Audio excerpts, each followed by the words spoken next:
జ్ఞానానికి, నీకెంత తెలివితేటలు రావడానికి నేనే కారణం అంటున్నాడు దేవుడు. యోబు గ్రంథం 35వ అధ్యాయము 11వ వచనం అండి. యోబు గ్రంథం 35వ అధ్యాయం 11వ వచనం చూసారండి. జంతువులను తీసుకొచ్చాడండి. ఇప్పుడు భూజంతువుల కంటే మనకి ఎక్కువ బుద్ధి నేర్పుచు, ఆకాశ పక్షుల కంటే మనకు ఎక్కువ జ్ఞానము కలగజేయుచు, నన్ను సృజించిన దేవుడు ఎక్కడ ఉన్నాడో అని అనుకొని వారును ఎవరనూ లేరంటున్నాడు. చూడండి, బలిరాశుడండి. అసలు నాకెక్కడిది ఇంత తెలివి, నాకెక్కడిది ఇంత బుద్ధి, అసలు నన్ను ఎవరు కలగజేశారు, నా జన్మ వెనుక ఎవరున్నారు, నాకిన్ని తెలివితేటలు రావడానికి అసలు కారకులు ఎవరు? నా కళ్ళ ముందు ఉన్న జంతువు నాకున్నంత తెలివితేటలు లేవే, నేను మాట్లాడుతున్నట్టుగా అది మాట్లాడదే. ఏమండి, ఈరోజు మనిషి చూడండి ఎన్ని వాహనాలు కనిపెట్టాడండి తన ప్రయాణం కోసం. ఎన్ని వాహనాలు కనిపెట్టాడు? ముందు ప్రారంభంలో చక్రం అన్నాడు, ఆ తర్వాత ఏమండి జంతువులతో నడిచే బండ్లు కనిపెట్టాడు, ఆ తర్వాత కొంతకాలానికి సైకిల్, ఆ తర్వాత కొంతకాలానికి స్కూటరు, ఆ తర్వాత కొంతకాలానికి గేర్లు బండి, ఆ తర్వాత కారు వచ్చింది, రైలు వచ్చింది, విమానం వచ్చింది, ఎగిరిపోతూనే ఉన్నాడండి. ఒక పక్క సముద్రాల్లో ప్రయాణం చేస్తున్నాడు. మన కళ్ళ ముందు ఒక కుక్కను చూడండి, అది మన తాతల కాలంలోనూ దానికి నడకే, ఇప్పుడు కూడా దానికి నడకే. అవి ఎదగో. అది ఎందుకు ఎదగట్లేదు? మనిషి ఎందుకు ఎదుగుతున్నాడంటే మనిషి జన్మ వెనుక దేవుడు ఉన్నాడు. మానవుడికి బుద్ధి ఇచ్చాడు, మానవుడికి జ్ఞానం ఇచ్చాడు. నా కుమారుడిగా ఈ విశ్వాన్ని పరిపాలించమని చెప్పాడు, నా కుమారుడిగా భూమి మీద జీవించమని చెప్పాడండి. మానవ జన్మ వెనుక, మానవుడికి ఉన్న బుద్ధి వెనుక దేవుడు ఉన్నాడు. అదండి, ఎంత బాగా రాశాడండి. పళ్ళ చదవండి, ఎంత బాగుంది మాట. భూజంతువుల కంటే మనకు ఎక్కువ బుద్ధి నేర్పుచు, ఆకాశ పక్షుల కంటే మనకు ఎక్కువ జ్ఞానము కలుగజేయచ్చు, నన్ను సృజించిన దేవుడు ఎక్కడ ఉన్నాడు అని అనుకునేవారు లేరంట. నన్ను సృజించిన దేవుడు ఎక్కడున్నాడు అని అనుకునేవారు లేరు. నాకు లాభాన్ని ఇచ్చే దేవుడు ఎక్కడున్నాడు, నాకు ఆస్తులు ఇచ్చే దేవుడు ఎక్కడున్నాడు, నాకు రోగాన్ని తీసే దేవుడు ఎక్కడున్నాడు? సౌండ్ పోతుందండి. ఏమండి, ఇదండి ఈరోజు సమాజం. అంటే దేవుడి పట్ల సరైన అవగాహన లేదు. దేవుడు ఎవరు, మనిషి ఎవరు, ఈ మనిషి దేవుడికి ఏమవుతాడో, అసలు ఈ మనిషి దేవుడిని ఎందుకు నమ్మాలండి, ఈ మనిషి దేవుడి దగ్గరికి ఎందుకు రావాలండి, మనిషి దేవుణ్ణి ఎందుకు సేవించాలండి? ఏమండి, ఈ ఆలోచనలు మానవ సమాజానికి లేవండి. దేవుడు అనగానే మొక్కుబడి, దేవుడు అనగానే ఆపద మొక్కులు వాడు, దేవుడు అనగానే కష్టకాలంలో తడుచుకునే ఒక పేరు. అది డబ్బులు కావాలంటే ఏటీఎం, అంతే కదండి. ఇప్పుడు కష్టం పోవాలంటే ఎవరు? ఇప్పుడు దేవుడు. అంతే. ఇంతకు మించండి ఈ జన్మ గురించి కానీ దేవుడి గురించి కానీ సరైన అటాచ్మెంట్ అనేది మనుషులకి దేవుడికి ఎప్పటికీ కలగలేదండి. అయ్యో, నన్ను కలిగించిన వాడు నేను ఆయన సన్నిధికి వెళ్ళిపోవాలి, నన్ను పుట్టించిన వాడు నేను ఆయన సన్నిధిలో గడపాలి, నా కోసం ఇవి అనంత విశ్వాన్ని చేశాడు, నా కొరకు గాలి ఇచ్చాడు, నా కొరకు నీరిచ్చాడు, నా కొరకే కష్టపడుతున్నాడు, నా కొరకే ఎదురు చూస్తున్నాడు, నేను మారాలి అని తన మాటలు చెప్పిస్తున్నాడు, నేను వెళ్ళిపోవాలి సన్నిధి. కానీ ఎవరికుందండి? పుట్టించిన దేవుడు ఈరోజు మానవుడిని కంటికి రెప్పలా కాపాడుకుంటున్నాడు ఈ విశ్వంలో. మరో మాట అండి బైబిల్లో, నిజంగా దేవుడు ఒక మంచి సమాచారాన్ని ఈ సమాజానికి ఇస్తున్నాడు. నాయన, పుట్టుకొస్తున్న ప్రతి మానవుడు ఏదో మనుషులకు ఉండే శరీర కోరికలను బట్టి పుట్టుకొస్తున్నారని పొరపడుతున్నారేమో, తప్పు అంటున్నాడు యోహాను సువార్త. చూడండి ఎంత బాగున్నాయండి బైబిల్ మాటలు. యోహాను సువార్త 1వ అధ్యాయము 13వ వచనం అండి.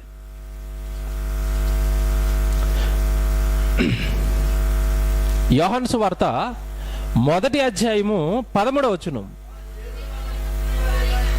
అండర్లైన్ చేయండి, ఎంత బాగున్నాయండి మాటలు. వారు దేవుని వలన పుట్టిన వారే కానీ రక్తము వలనైనను శరీరానికి ఉండే ఇచ్చల వలనైనను మనుషేచ్ఛల వలనైనను పుట్టిన వారు కారు అంటున్నాడు. చూడండి, శరీరానికి ఇష్టాలు ఉంటాయి, శరీరానికి కోరికలు ఉంటాయి.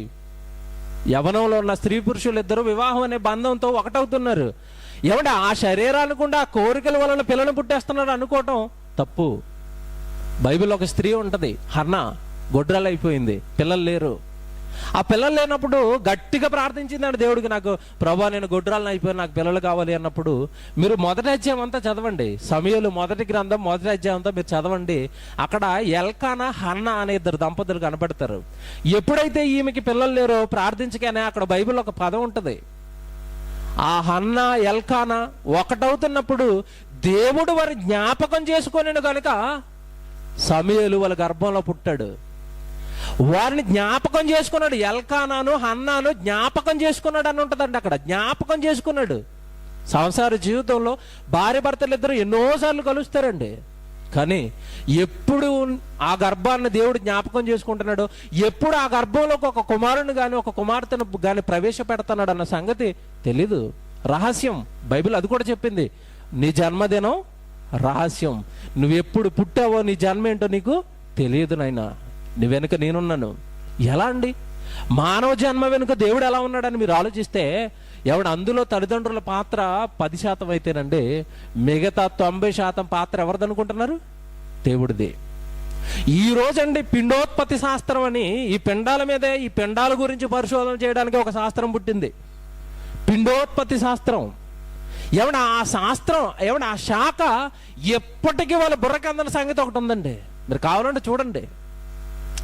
ఎప్పటికీ వాళ్ళకి అందని సంగతి ఏంటంటే, మానవ శరీరం అలా నిజంగానండి ఆ పిండం చిన్న ముద్ద నుండి డెవలప్ అయ్యి ఏమండి మీరు హాస్పిటల్కి వెళ్ళినప్పుడు అండి, ఏమండి ఈ గర్భిణీ స్త్రీలను చూసే హాస్పిటల్లో బొమ్మ ఉంటుంది చూడండి, 2వ నెల 3వ నెల 6వ నెల 9వ నెల బొమ్మలు ఉంటాయి కదా.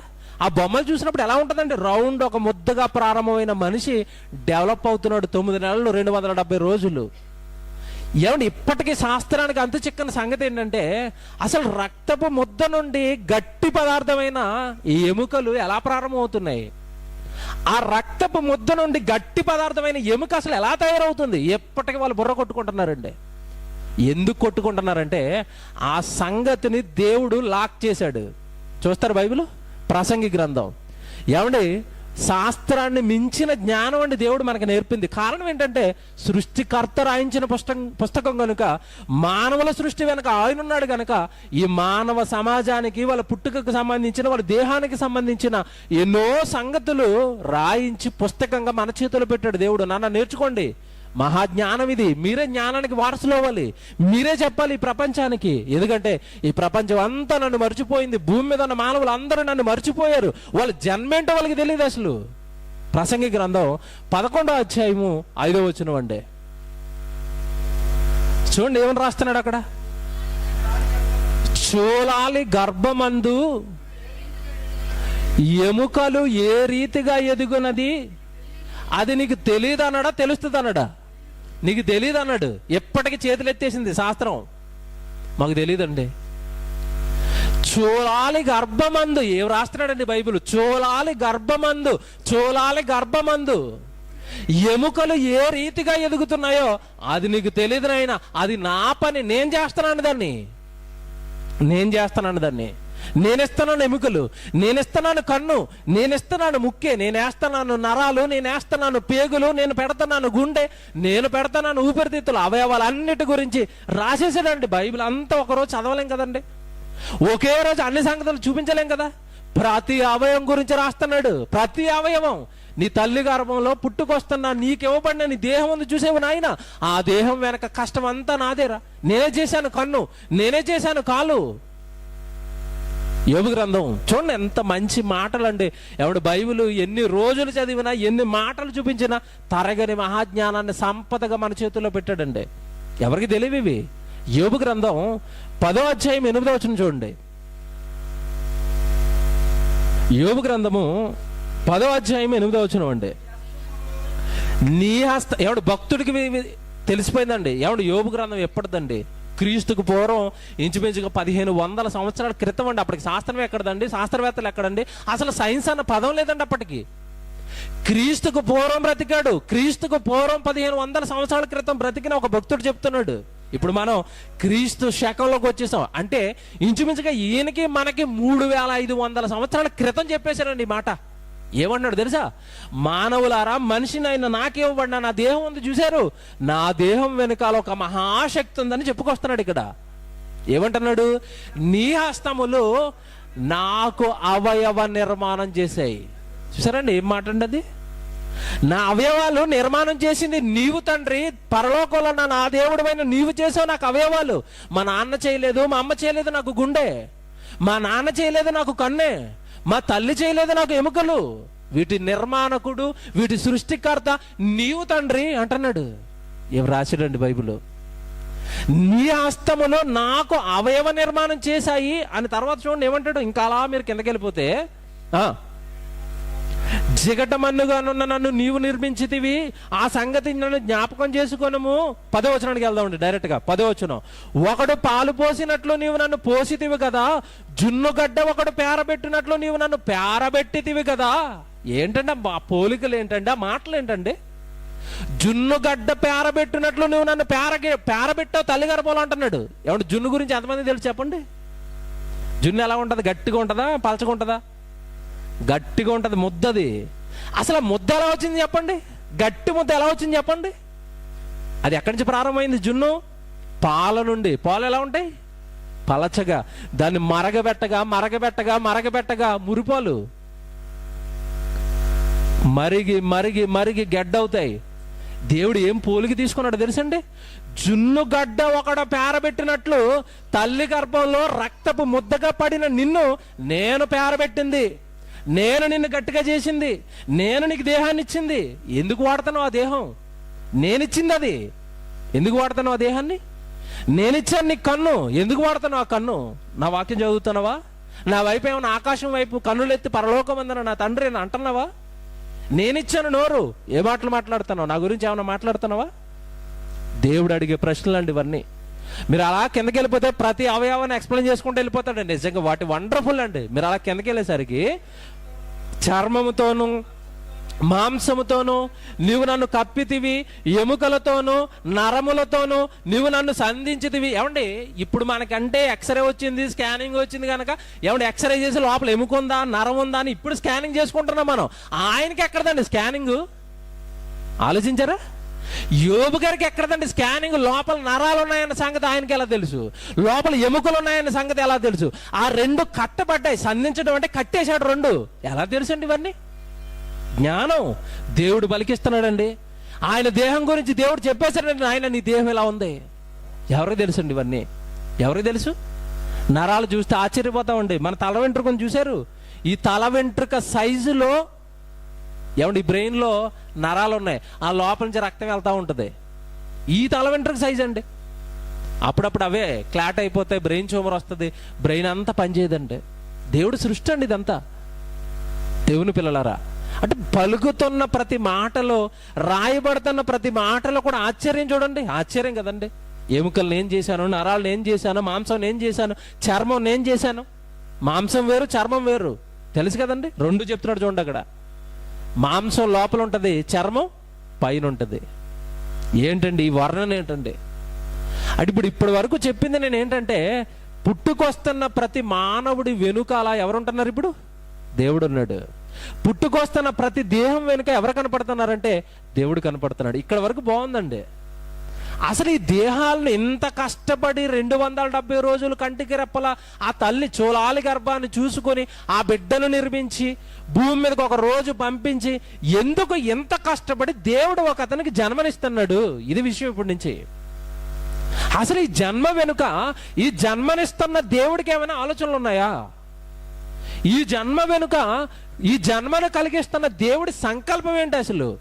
ఏదో అలా పుట్టుకొస్తున్నారు, అందరు పిల్లలు స్కూల్కి వెళ్తున్నారు కనుక 3వ సంవత్సరాన్ని మనం స్కూల్ వేసేస్తున్నాం, వాళ్ళతో పాటు ఇటు స్కూల్కి వెళ్ళిపోతున్నాడు.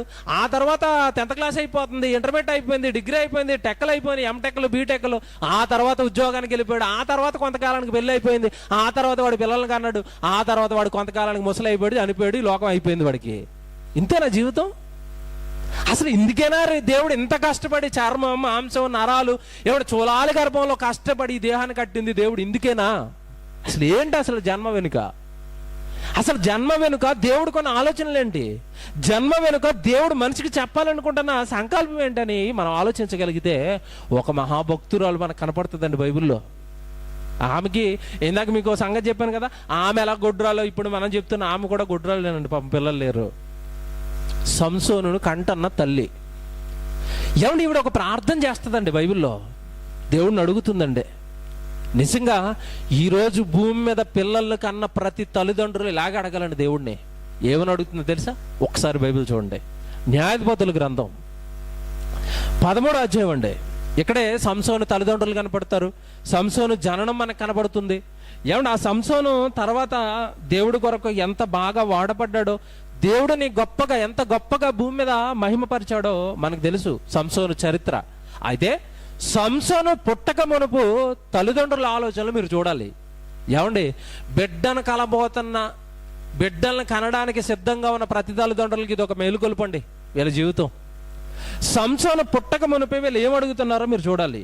8వ వచనం అండి, 13వ అధ్యాయము 8వ వచనం, న్యాయాధిపతుల గ్రంథం 13వ అధ్యాయం 8వ వచనం అండి. అందుకు మనోహ, నా ప్రభువా, నీవు పంపిన దైవజనుడు మరలా మా యొద్దకు వచ్చి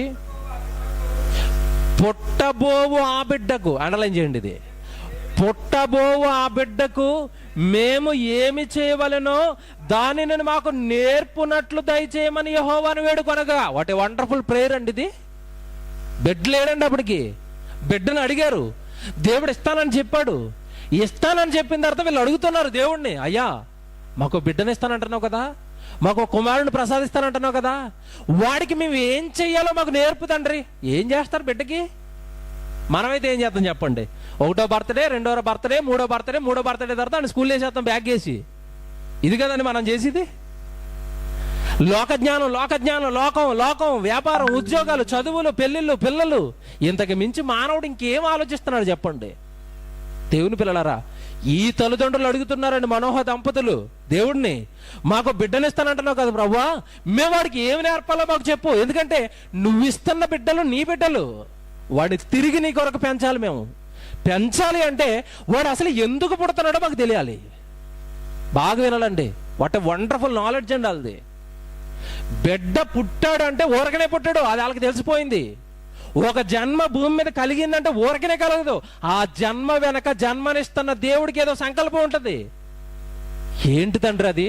మాకు బిడ్డ వస్తున్నాడు కదా, వాడిని మేము ఎందుకు పెంచాలి, వాడికి నువ్వు ఇచ్చిన పని ఏంటి, ఏ పని కొరకు వాడిని భూమి మీద నువ్వు పుట్టిస్తున్నావు, ఆ పని మాకు చెప్పు తండ్రి అంటున్నారు వీళ్ళు. నేను ఆలోచించినప్పుడు అండి నాకు అసలు మైండ్ పోయిందండి వీళ్ళ గురించి ఆలోచించినప్పుడు. ఏం మనకు అర్థమవుతుంది ఇక్కడ? ఏం మనకు అర్థమవుతుందంటే ఏ బిడ్డ కూడా ఊరికనే భూమి మీద జన్మించడు, ఏ బిడ్డ కూడా ఊరకనే భూమి మీదకి అలా వచ్చేయడు. పుట్టుకొస్తున్న ప్రతి బిడ్డ వెనుక దేవుడికి ఒక సంకల్పం, దేవుడికి ఒక ఆలోచన, దేవుడిచ్చిన ఒక పనిని పట్టుకుని భూమి మీదకి వస్తున్నాడు. ఇది గ్రహించాలి. దేవుడి పనిని పట్టుకుని భూమి మీదకి బిడ్డ వస్తున్నాడు. ఏమండి, ఇంకా అలా కిందకి రండి. 8వ వచనం చూశారు కదా, 13:8 చూశారు కదా, 12వ వచనం చూడండి, మీకు అర్థమవుతుంది కొంచెం. 12వ వచనం, అందుకు మనోహ, కావున నీ మాట నెరవేరునప్పుడు, చూడండి ఏమడుగుతున్నారు, నీవు మాకు ఇస్తానన్న బిడ్డ మా గర్భాన్ని పుట్టేసిన తర్వాత వాడు ఎట్టివాడగును. ఏంటండి మాట? అతడు చేయవలసిన కార్యమేమిటో మాకు చెప్పు, అతడు ఎందుకు పుడుతున్నాడో మాకు చెప్పు, అతడు నీ కోసం భూమి మీద ఏ పని చేయాలో మాకు చెప్పు తండ్రి, దానికోసం వాడిని మేము రెడీ చేసేస్తామంటున్నారు.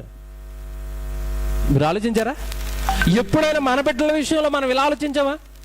ఎందుకంటే దేవుడు నాకు కుమార్తెనిచ్చాడు, ఎందుకంటే దేవుడు నాకు కొడుకునిచ్చాడు, ఈ కొడుకు వెనకాల, ఈ కుమార్తె వెనకాల దేవుడికి ఏదో పని ఉందండి, ఆ పని ఏదో నాకు తెలియాలండి, నేను మందిరానికి వెళ్ళిపోవాలండి, నా పిల్లల్ని తీసుకెళ్ళిపోవాలండి, వాడికి వాక్యం నేర్పేయాలండి, వాక్యం నేర్పేస్తే వాడు వాక్యం నేర్చుకుంటే దేవుడు వాడికి ఏ పని ఇచ్చాడో వాడికి తెలిసిపోతే ఆ పనిలోకి వాడు వెళ్ళిపోతాడు. మీరు వాక్యం నేర్పితే, నా జన్మ సంకల్పం నాకు తెలియాలంటే నేను వాక్యం నేర్చుకోవాలి, మీ జన్మ సంకల్పం మీకు తెలియాలంటే మీరు వాక్యం నేర్చుకోవాలి. దేవుడు చెప్పేస్తాడప్పుడు, నాయన నీకు ఈ పని ఇచ్చాను భూమి మీద, చైనా అయినా అంటాడు. నిన్నేదో పని చేసే సంఘానికి నిన్ను చేరుస్తాడు, ఆ సంఘానికి నిన్ను చేర్చి ఆ సంఘంలో నీకు ఏదో పని ఇస్తాడు, ఆ పని కొరకే నువ్వు పుట్టావు అన్నది అక్కడ గ్రహించాలి నువ్వు. బైబిల్ అండి ఏమి రాశాడండి దేవుడు. పుట్టుకొస్తున్న బిడ్డ వాడు ఏ కార్యం చెయ్యాలో మాకు చెప్పే తండ్రి, దాని కొరకే వాడిని మేము పెంచుతా ఉంటున్నారు. అలాగే పెంచారండి పాపం వీళ్ళు. చెప్పేశాడు దేవుడు, ఫిలిష్తీయుల చేతుల్లో నుండి ఇశ్రాయేలు నా పిల్లలైన ఇశ్రాయేలు రక్షించడానికి రక్షకుడు మీ గర్భాన్ని నేను ఇస్తున్నాను. వాడి పని అది. వాడి నెత్తి మీద మంగళకత్తరేయకండి, వాడికి ద్రాక్షారసం లాంటి మత్తు పానీయాలు ఏం పట్టించకండి. వాడు పరిశుద్ధుడు, పవిత్రుడు. నా కొరకు చేయాలి వాడు యుద్ధం, నా కొరకు పెరగాలి వాడు, నా పక్షాన్ని నిలబడాలి వాడు అన్నాడు. అలాగే పెంచారండి వాళ్ళు. మీకు ఆ బైబిల్ ఎవడు నిజంగా ఆలోచిస్తున్నప్పుడు దేవుడు నెమ్మదిగా నెమ్మదిగా నెమ్మదిగా అర్థమవుతాడండి. బైబిల్లో దేవుడు నెమ్మదిగా అర్థమవుతుంది, దేవుడు మనసు. అలా వచ్చిన సంసోను ఏం చేశాడో మనకు తెలుసు. దేవుడు చిత్తాన్ని నెరవేర్చిన వాడిగా మనకు తెలుసండి. ఇక్కడ ఒక డౌట్, కేవలం సంసోనునే కావాలని పుట్టించుకున్నాడా? ఆయనకు మాత్రమే దేవుడి కార్యాలు ఉన్నాయా? మనకు కూడా దేవుడి కార్యాలు ఉన్నాయంటే అందరి కోసం ఒక మాట రాశాడు. చాలా మంది సంసోను గురించి చూపించామనుకోండి, చాలా మంది ఎలా ఆలోచిస్తారంటే అది సంసోను కన్నా, సంసోను వచ్చాడు పని కోసం, నాకేటి పని అంటారు. మనకి రాశాడు. ఎఫెసీయులకు రాసిన పత్రిక చూడండి, బైబిల్ అండి. ఎఫెసీయులకు రాసిన పత్రిక 2వ అధ్యాయము 10వ వచనం. మనం చేయాల్సిన పనులు ఉన్నాయి భూమి మీద. అందుకే ఈ దేహం, అందుకే మీకు ఆయుష్కాలం, అందుకే దేవుడు మిమ్మల్ని కాపాడుతున్నాడు ఆరోగ్యాలతో. మీరు దేవుడి కోసం చేయాల్సిన పనులు ఉన్నాయి భూమి మీద. ఎఫెసీయులకు రాసిన పత్రిక 2వ అధ్యాయము 10వ వచనం. మరియు వాటి యందు మనము నడుచుకొనవలెనని దేవుడు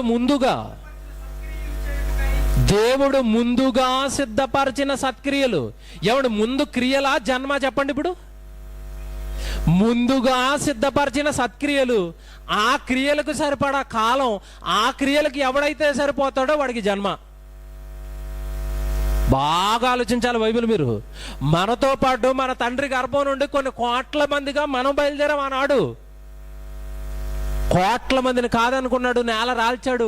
నన్ను ఒక్కడిని పట్టుకెళ్ళి నా తల్లి గర్భంలో నిలబెట్టాడు, మిమ్మల్ని ఒక్కరిని పట్టుకెళ్ళి మీ తల్లి గర్భంలో నిలబెట్టాడు. కారణం ఏంటంటే వీడైతేనే భూమి మీదకి వెళ్ళి నాకు నమ్మకంగా పనిచేస్తాడు, వీడైతేనే భూమి మీదకి వెళ్ళి నన్ను నమ్ముతాడు, వీడైతేనే భూమి మీదకి వెళ్ళి నేను చెప్పిన పని నా పని చేసుకుని యేసుప్రభులా తిరిగి వచ్చేస్తాడు మళ్ళీ నన్ను నమ్మిచ్చాడని ఈ జన్మ మనకి నమ్మిచ్చాడు. ముందుగా సిద్ధపరచిన సత్క్రియలు చేయుటకై క్రీస్తు యేసునందు సృష్టింపబడిన వారమై ఆయన చేసిన పని మనమంతా ఆయన చేత పని చేయగా మనకి జన్మ వచ్చింది. జన్మ ఎందుకు ఇచ్చాడంట? ముందుగా సిద్ధపరిచిన సత్క్రియలు. సత్క్రియలు అంటే దేవుడి పనులు, సువార్త కార్యక్రమాలు. సువార్త అనగానే దేవుడి మాట.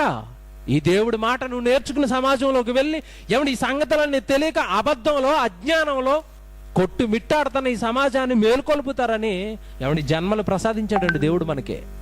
నేనే చెప్పండి, వాళ్ళ జన్మ వెనక నేనున్నాను, అది మర్చిపోయాడు, త్రాగుపోతయ్యాడు.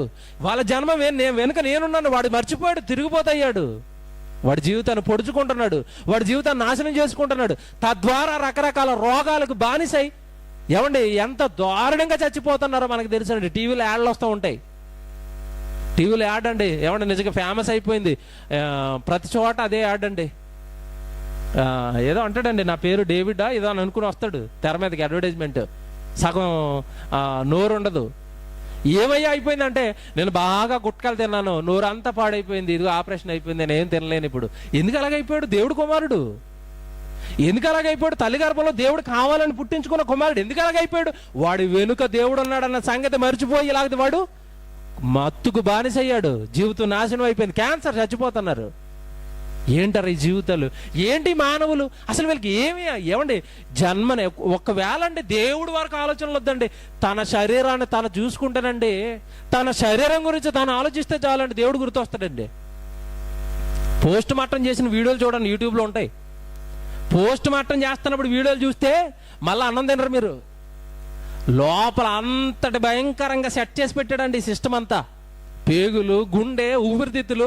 నా కొడుకు ఎక్కడ చెడ్నీళ్ళు తాగేస్తాడో వాడు చెడ్నీళ్ళు కనుక తాగేస్తే లోపల మూత్రపిండాలు ఎట్టి వాడు తాగిన నీళ్ళు వడగట్టేయాలని మూత్రపిండాలు ఎట్టాడు. అట్లా పని అది. నీళ్ళు తాగితే వడగట్టడానికి, అది తాగితే వీడు అందులో ఆల్కహాల్ వేస్తున్నాడు, మందు వేస్తున్నాడు, మొత్తం కొట్టేస్తున్నాయి అవి. తర్వాత రక్తం అంతా పాడైపోతుంది, చచ్చిపోతున్నాడు.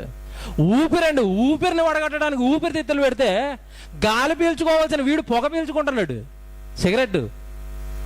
ఆ ఊపిరితిత్తులు పాడైపోతున్నాయి, నాశనం అయిపోతుంది జన్మ. దేవుడిచ్చినవి కదండి ఇవి, ఎక్కడ దొరుకుతాయి మళ్ళీ? పోనీ ఏమన్నా నాకు కిడ్నీలు కావాలంటే 2 కిడ్నీలు ఆర్డర్ ఇవ్వండి అంటే చేసి కంపెనీ ఏమైనా ఉందేటి? నాకు 10 లీటర్లు రక్తం కావాలంటే ఆర్డర్ ఇచ్చేస్తే చేసి కంపెనీ ఏమైనా ఉందేటి? ఏముండదు. కారణం అవి భూమి మీద ఉన్న ఎవడు చేయలేడండి. శాస్త్రం డెవలప్ అయిపోయి ఆకాశానికి కిందకి పట్టుకొచ్చిన మానవ దేహంలో ఉన్న ఒక్క అవయవాన్ని కూడా మానవుడు చేయలేడు. సవాల్ దేవుడు చేశాడు బైబిల్లో. ఎవడు చేయలేడు నీ అవయవాలు, నేనే చేశాను. అవి నీ తలగర్భంలో పెట్టాను, జాగ్రత్తగా వాడుకో వాటిని. జాగ్రత్తగా ఆ దేహాన్ని నాకు వాడు, జాగ్రత్తగా నీ జన్మను నాకు వాడు, జాగ్రత్తగా నీ దేహంతో నా పని జరిగించి మరలా నా దగ్గరకు వచ్చాయి. ఇదండి దేవుడు అంటే. ముందుగా పనులు సిద్ధం చేశాడు. బాగా వినండి, దేవుడు ఒక లాజిక్ పాయింట్ చెప్తాను, జాగ్రత్తగా వినండి. ముందుగా పని సిద్ధం చేశాడండి. పని సిద్ధం చేసుకున్న తర్వాత ఆ పనికి ఎవరైతే కరెక్టో మనిషిని సెలెక్ట్ చేసుకున్నాడు, ఆ పనికి ఎంత కాలం పడుతుందో ఆ కాలాన్ని కూడా డిసైడ్ చేశాడు దేవుడే. మీరు లోకంలో చూడండి, ఒకళ్ళు 60 సంవత్సరాలు ఉంటారండి, ఒకళ్ళు 30 ఉంటారు, ఒకళ్ళు 20 ఉంటారు, ఒకళ్ళు నెలే ఉంటారు, ఒకళ్ళు 10 రోజులే ఉంటారు. ఎందుకంటే ఇలాగ వెళ్ళిపోతున్నారు అంటే ఆ కాలాన్ని నియమించింది దేవుడు.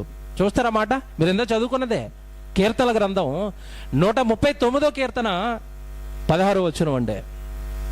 కీర్తనల గ్రంథం 139వ కీర్తన 16వ వచనం. నేను పిండమునయ్యుండగా నీ కన్నులు నన్ను చూశాయి. ఏమంటే అప్పటికి పిండోత్పత్తి శాస్త్రం లేదు. ఇది ఎప్పుడు రాయబడుతుందంటే క్రీస్తుకు పూర్వం 1000 సంవత్సరాలు దావీదు. ఇప్పటికీ ఏమంటే బైబిల్ ఏం కట్టుకథలు కాదు. కింగ్ డేవిడ్ అని ఇప్పటికీ చరిత్రలో ఉన్నాడు ఆయన. కింగ్ సొలొమన్ అని ఇప్పటికీ చరిత్రలో ఉన్నారు వాళ్ళు. చరిత్ర పుస్తకాల్లో కూడా చదువుకుంటాం వీళ్ళ గురించి మనం. ఆయన దావీదండి, దేవుణ్ణి నమ్మిన వాడండి, మహాబలాఢ్యుడండి, చక్రవర్తి, పరిపాలించాడు రాజ్యాన్ని, యుద్ధాలు జరిగించాడు. అలాంటి రాజు, అలాంటి చక్రవర్తి దేవుణ్ణి నమ్మి ఎవడి శాస్త్రం లేనప్పుడే అతడు ఈ దేహం గురించి ఒక అత్యున్నతమైన విషయాన్ని కనుక్కున్నాడు. ఏంటో తెలుసండి అది? ఏంటో తెలుసా? నేను పిండమునయ్యుండగా దేవుడి కన్నులు నన్ను చూసాయి. పిండమే దావీదయ్యాడు. బాగా వినాలి మీరు, ఇక్కడ ఆయన చెప్తున్న సారం. ఆ పిండమే దావీదుగా నిలబడ్డాను నేను. ఆ పిండాన్నే దావీదుని చేశాడు దేవుడు. ఆ పిండం వెనక కనుక దేవుడు చూపు లేకపోతే ఈరోజు దావీదు అనే వ్యక్తి భూమి మీద లేడంటున్నాడు. అప్పటికి శాస్త్రం లేదండి. ఈయనకి ఎలా తెలిసిపోయిన ఈ సంగతులన్నీ? పిండాన్ని దేవుడు చూస్తున్నాడని, ఆ పిండానికి అవయవాలు దేవుడు పెడుతున్నాడని ఎవరికి తెలుసండి ఇవన్నీ?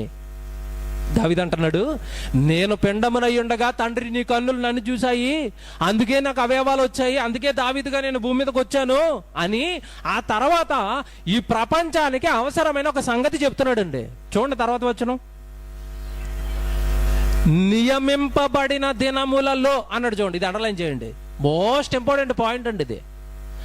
మానవుడికి ఆయుష్కాలాన్ని ఎప్పుడు నియమిస్తున్నాడు దేవుడు అంటే వాడు పిండంగా ఉన్నప్పుడే సెట్ చేశాడు. నాయన నీకు పిండం కదా, ఇప్పుడు కన్నిస్తాను, కాలిస్తాను, ముక్కిస్తాను, నోరిస్తాను, చక్కటి దేహాన్ని కడతాను. ఈ దేహం పిండంగా పడ్డది మొదలుకొని వీడికి కౌంట్ స్టార్ట్ అయిందండి. అక్కడి నుంచి లెక్కలు కట్టుకుంటున్నాడు దేవుడు. మనం ఎక్కడి నుంచి లెక్కలు కడతాం? మన లెక్కలు ఎక్కడి నుంచి చెప్పండి? కేవలం అన్నాడు భూమి మీద అడిపోయిన తర్వాత రాసేస్తారు. టైం రాసేయండి, సెకండ్ అటు ఇటు వెళ్ళకూడదు, మళ్ళీ పుట్టిన టైము కదండి. 12వ తారీఖు 13వ నెల 1999. టైం ఎంత అండి? గంట. ఎన్ని నిమిషాలు? 16 నిమిషాలు. సెకండ్లు ఎన్ని? 3 సెకండ్లు. అప్పుడే వాడు పుడతా. ఎప్పుడో పుట్టేసి 9 నెలలు అక్కడ చక్కగా ఆడుకుని ఆయనతో కబుర్లు చెప్పుకుని వచ్చాడు భూమి మీదకి. ఎవరితోనండి? దేవుడితో కబుర్లు ఆడుకుని వచ్చాడు భూమి మీదకి. దేవుడు ప్రతిరోజు చూస్తున్నాడు వాడిని. నాన్న ఎలాగున్నావు, అంత ఓకేనా, సెట్ చేసుకుని వెళ్ళిపోతున్నాడు ప్రతిరోజు. 9 నెలలు. దేవుడు అంటున్నాడు, వాడు పిండంగా వాడు గర్భంలో ఉన్నది మొదలుకొని నియమించని వాడికి కొన్ని దినాలు, 9 నెలలు ఆడికి అవయవాలు చేస్తున్నప్పుడే వాడు భూమి మీద ఎంతకాలం ఉండాలో ఆయుష్కాలాన్ని నిర్ణయించాను. అందుకేనండి ఏ మానవులు కూడానండి ఒకే సంవత్సరంలో వాళ్ళ జీవితాన్ని ముగించరు. 60, 70, 80, 90, 100, 120. ఎందుకు ఈ ఆయుష్కాలంలో తేడాలు ఉన్నాయంటే, ఆ ఆయుష్కాలాన్ని అంతెందుకు పెట్టాడంటే ఆ ఆయుష్కాలానికి సరిపడా సార్ నిన్ను నువ్వు చూసుకో, ఆ జంతువుని చూడంటున్నాడు.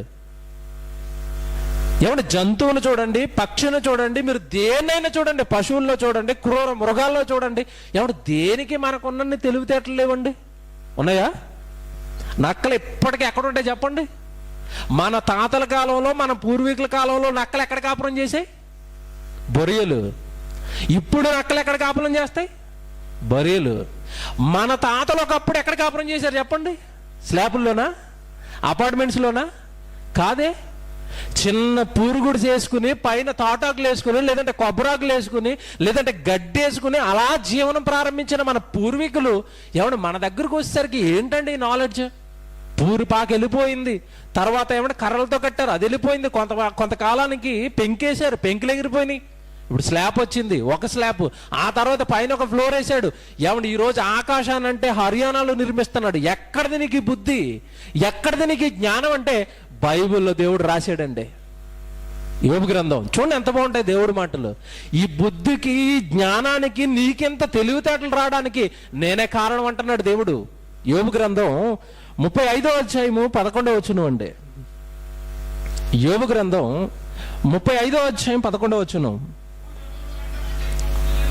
చూసారండి, జంతువులను తీసుకొచ్చాడండి. ఇప్పుడు భూ జంతువుల కంటే మనకి ఎక్కువ బుద్ధి నేర్పుచు, ఆకాశ పక్షుల కంటే మనకు ఎక్కువ జ్ఞానము కలగజేయుచు, నన్ను సృజించిన దేవుడు ఎక్కడ ఉన్నాడో అని అనుకొని వారును ఎవ్వరనూ లేరంటున్నాడు. చూడండి, బలిరాశుడండి. అసలు నాకెక్కడిది ఇంత తెలివి, నాకెక్కడిది ఇంత బుద్ధి, అసలు నన్ను ఎవరు కలగజేశారు, నా జన్మ వెనుక ఎవరున్నారు, నాకిన్ని తెలివితేటలు రావడానికి అసలు కారకులు ఎవరు? నా కళ్ళ ముందు ఉన్న జంతువు నాకున్నంత తెలివితేటలు లేవే. నేను మాట్లాడుతున్నట్టుగా అది మాట్లాడదే. ఏమండి ఈరోజు మనిషి చూడండి ఎన్ని వాహనాలు కనిపెట్టాడండి తన ప్రయాణం కోసం. ఎన్ని వాహనాలు కనిపెట్టాడు? ముందు ప్రారంభంలో చక్రం అన్నాడు, ఆ తర్వాత ఏమంటే జంతువులతో నడిచే బండ్లు కనిపెట్టాడు, ఆ తర్వాత కొంతకాలానికి సైకిల్, ఆ తర్వాత కొంతకాలానికి స్కూటరు, ఆ తర్వాత కొంతకాలానికి గేర్లు బండి, ఆ తర్వాత కారు వచ్చింది, రైలు వచ్చింది, విమానం వచ్చింది, ఎగిరిపోతూనే ఉన్నాడండి. ఒక పక్క సముద్రాల్లో ప్రయాణం చేస్తున్నాడు. ఎవడు మన కళ్ళ ముందు ఒక కుక్కను చూడండి, అది మన తాతల కాలంలోనూ దానికి నడకే, ఇప్పుడు కూడా దానికి నడకే. అవి ఎదగో. అది ఎందుకు ఎదగట్లేదు? మనిషి ఎందుకు ఎదుగుతున్నాడంటే మనిషి జన్మ వెనుక దేవుడు ఉన్నాడు.